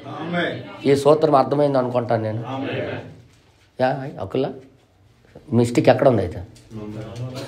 దాని మాట లెక్క. ఇన్నాళ్ళందరూ ఏమనుకున్నాను తెలుసా? వీళ్ళు దయ్యం బిడ్డలు, వీళ్ళు దేవుడు మాట వినరు. దయ్యాలు పట్టి చెయ్యలకి దేవుడు మాట వినరు పిల్లలకి. భార్యకి అనేస్తుంటాం పుస్ పుస్ పుస్ అని. కానీ అసలు సంగతి మన దగ్గరే ఉందని సిస్టమ్. మనమే కరెక్ట్గా ఉంటే నా ఇల్లు ఎందుకు అలాగవుతుంది? నేనే కరెక్ట్గా ఉంటే నా కుటుంబం ఎందుకు అలాగవుద్ది? నేనే కరెక్ట్గా ఉంటే నా పిల్లలు ఎందుకు అలాగవుతారని పరిశీలించుకొని దేవుడి దగ్గరికి పరిగెడితే గొప్ప అద్భుతం జరుగుద్ది. అర్థమవుతుందా? నిజంగా విల్సన్ గారు కూటం పెట్టినందుకు గొప్ప మేలే జరిగింది. అర్థమైంది మీ అందరికీ? కొంతమంది రాకపోయినా చాలా మృదువైన మామూలుగా మాట్లాడాడు దేవుడు. ఎంత చక్కగా మనకు అర్థమైనట్టుగా మాట్లాడాడు. 1 పేతురులో 1 పేతురు 3వ అధ్యాయంలో ఇంకొక మాట రాయబడి ఉంది. మీరు తీసి చదివినట్లయితే అక్కడ 1 పేతురులో కూడా ఈ మాట రాశాడు ఆయన. 1 పేతురు 3వ అధ్యాయము 5వ వచనం 6వ వచనం చదివితే అక్కడ ఏమైంది రాయబడింది? అటువలే పూర్వము దేవుని ఆశ్రయించిన పరిశుద్ధ స్త్రీలను తమ స్వపురుషులకు లోబడి ఉండడం చేత వాళ్ళ సొంత పురుషులకు లోబడి ఉన్నారు. పూర్వం భక్తిలో ఉన్నవాళ్ళు అయితే వాళ్ళు ఎలాగ అలంకరించుకున్నారు? భర్తకు లోబడడం బట్టి అలంకరించుకున్నారు. వాళ్ళ గొప్ప పేరు ఎక్కడ వచ్చింది? భర్తకు లోబడడం. మనమైతే మా భార్య మా కిందే ఉండాలి అన్నట్టుగా ఉంటుంది, కానీ నువ్వు మాత్రం దేవుడి కింద ఉండవు. ఇదే మిస్టేక్ పెద్దది, చాలా పెద్దది. అర్థమవుతుంది మీ అందరికీ? ఫస్ట్ ఎవరు హెడ్ ఉండాలి? ఎవరు ఉండాలా? ఫస్ట్ పురుషుడు ఎవరికి లోబడాలి? క్రీస్తుకి. అప్పుడు భార్య ఆటోమేటిక్గా భర్తకి శిరస్సుగా భావిస్తుంది. అధికారం ఉత్తినే వచ్చేలేదు యేసయ్యకి, కరెక్ట్గా నడిచాడు. అర్థమైంది మీ అందరికీ? ఇదంతా జాగ్రత్తగా వినవలసిన విషయాలు ఇవి. అందుకే ప్రవక్త గారు గృహకూటాలంటే గొప్ప ఇష్టపడిపోయేవారు. గృహకూటాల్లో దేవుడు గొప్ప అద్భుతంగా మాట్లాడేవాడు. గృహకూటాల్లో సూత్రాలు నేర్పించేవాడు. గృహకూటాల్లో వారికి దేవుడికి దూరమయ్యే విషయాలను వాళ్ళకి బయలుపెట్టేవాడు. వాళ్ళు బయలుపెట్టి వాళ్ళకి జీవితాలు దిద్దడానికి అవకాశం దొరికిపోయింది. హల్లెలూయా! అర్థమవుతుందా? అందుకే ప్రతి విషయంలో, అందుకే బైబిల్ చదివేటప్పుడు చాలా జాగ్రత్తగా మెల్లగా బాగా చదవాలి. ఏదో పేపర్ లాగా చదవకూడదు. దేవుడి నామానికి మహిమ కలుగును గాక. ఈరోజు ఒకటి అర్థమైంది కదమ్మా. దేవుడు మన మాట మనకు పని చేయాలంటే ముందు మనం లోబడాలి. క్రీస్తుకు లోబడకపోతే ఆ అధికారం యేసుప్రభువుకు దొరకలేదు. ఆయనకి సర్వాధికారం ఎప్పుడు దొరికింది? ఆయనకి లోబడినప్పుడు. అదే బైబిల్ రూల్ క్లియర్గా రాయబడి ఉంది. సర్వం మీద అధికారం ఆయనకు వచ్చేసిందంటే ఎప్పుడు ఇచ్చింది? అదే ఆయన తండ్రికి లోబడ్డాడు. క్రీస్తుకు శిరస్సు దేవుడు అనే కదా, అవునా కదా? ఎంత సూత్రం! కుటుంబ వ్యవస్థలో ఎంత చక్కగా దేవుడు రాశాడు. ఇదంతా మన కోసమే. ప్రతి కుటుంబము చక్కగా ఉండాలంటే ఈ సూత్రాన్ని అవలంబించాలి. ఓకేనా?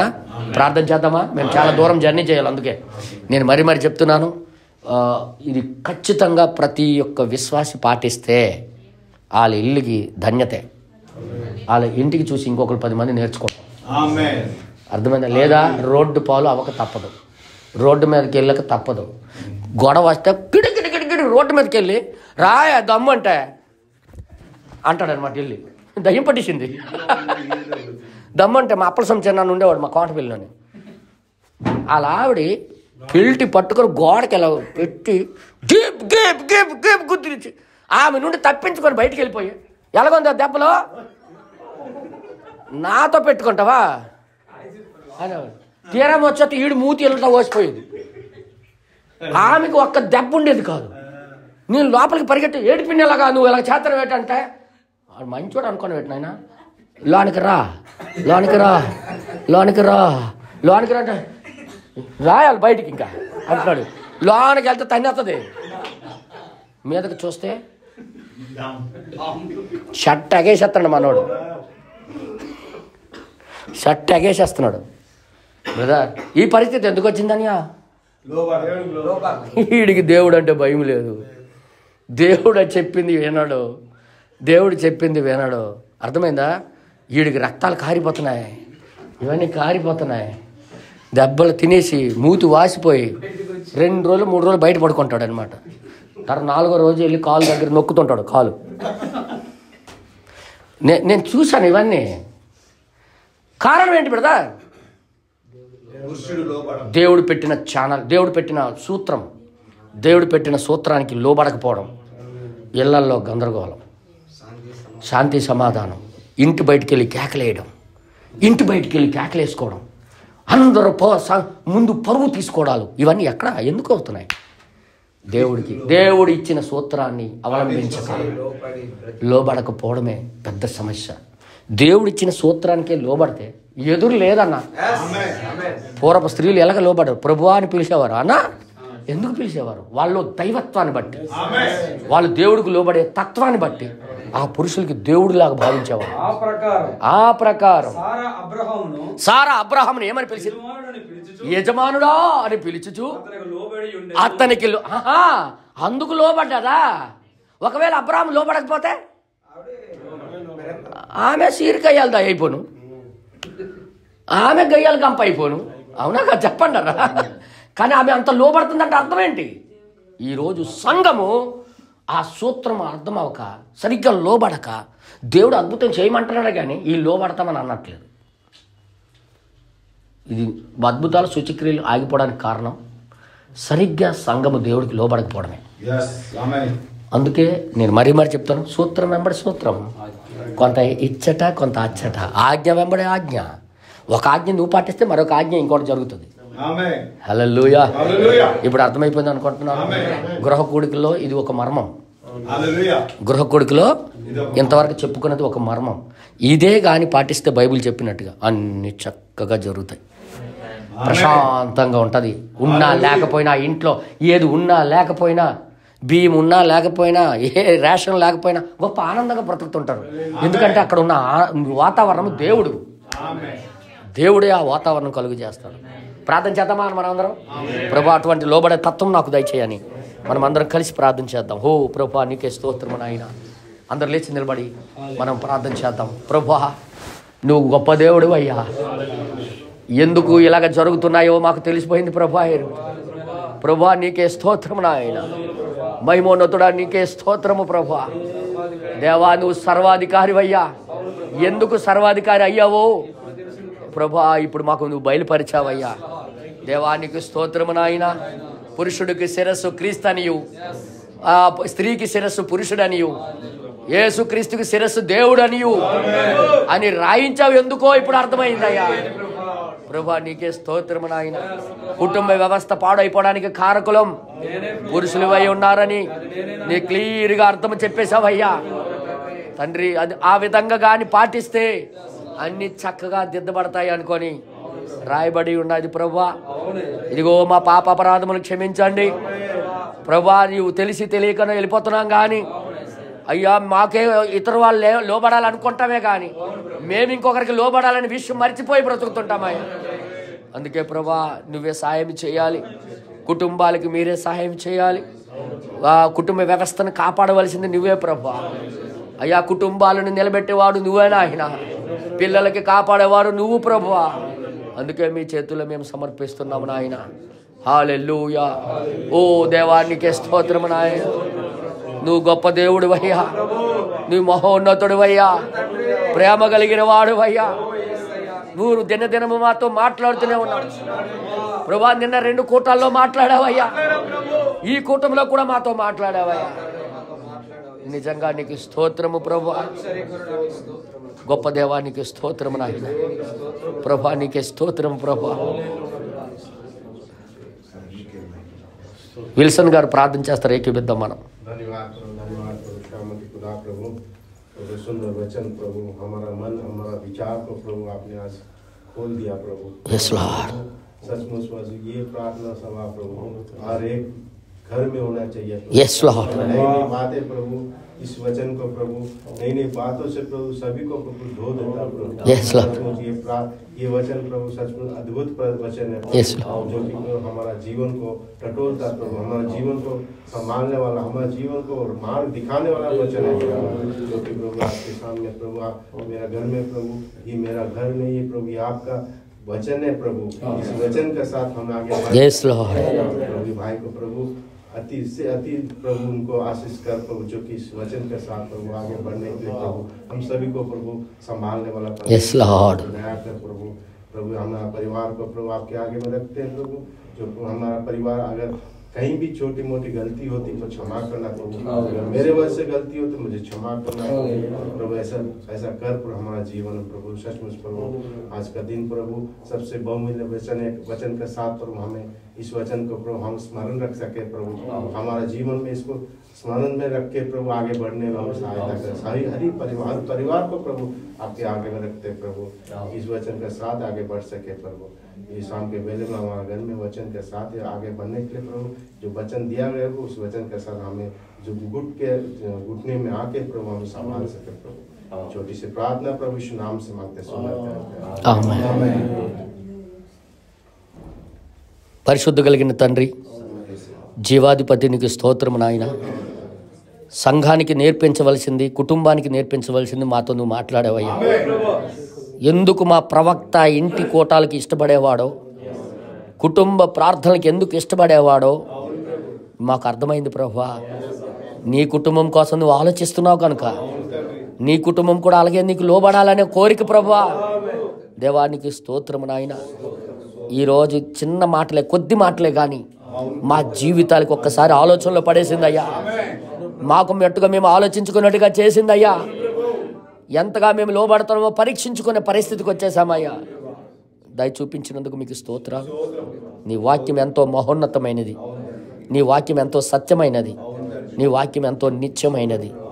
దానికి ఇంకా ఎదురు లేదు ప్రభువా. కనుక నీకే మహిమ చెల్లిస్తున్నాం. ఇక్కడ వచ్చిన వారందరికి కూడా ఈ వాక్యమును మోసుకొని వెళ్ళి వాళ్ళ హృదయాల్లో ఉంచుకొని అది ఫలవంతంలోకి తీసుకుని వచ్చి కృపను దయచేయమని ఈ కూటం బట్టి మాకు దీవించినందుకు మీకు స్తోత్రాలు. విల్సన్ కుటుంబానికి కూడా మీరు దీవించి ఆశీర్వదించి వారి మధ్యలో మీరే హెడ్గా ఉండి నడిపించమని చిన్న ప్రార్థన యేసుక్రీస్తు నామములో అడుగుచున్నాము తండ్రి, ఆమేన్. పరలోకమందున్న మా తండ్రి, మీ నామం పరిశుద్ధపరచబడును గాక, మీ రాజ్యం వచ్చును గాక, మీ చిత్తం పరలోకములో నెరవేరినట్లు భూమి యందును నెరవేరుగాక. మా అనుదిన ఆహారం మాకు దయచేయండి, మా రుణస్తులు మీరు క్షమించిన ప్రకారం మమ్మల్ని మీరు క్షమించండి, మాకు సోదరులోకి తేక దుష్టుడు తప్పించండి. ఏలయనగా రాజ్యము, అధికారము, శక్తి ఆమేన్. ప్రభువైన యేసుక్రీస్తు యొక్క కృప, ఆయన సన్నిధి నిత్యము మనకు తోడుగా ఉండి నడిపించును గాక. ఆమేన్. ఆమేన్. క్రీస్తు నామములో అందరికీ వందనాలు. బోలో ప్రభు యేసు మసీకి. God bless you. Praise the lord.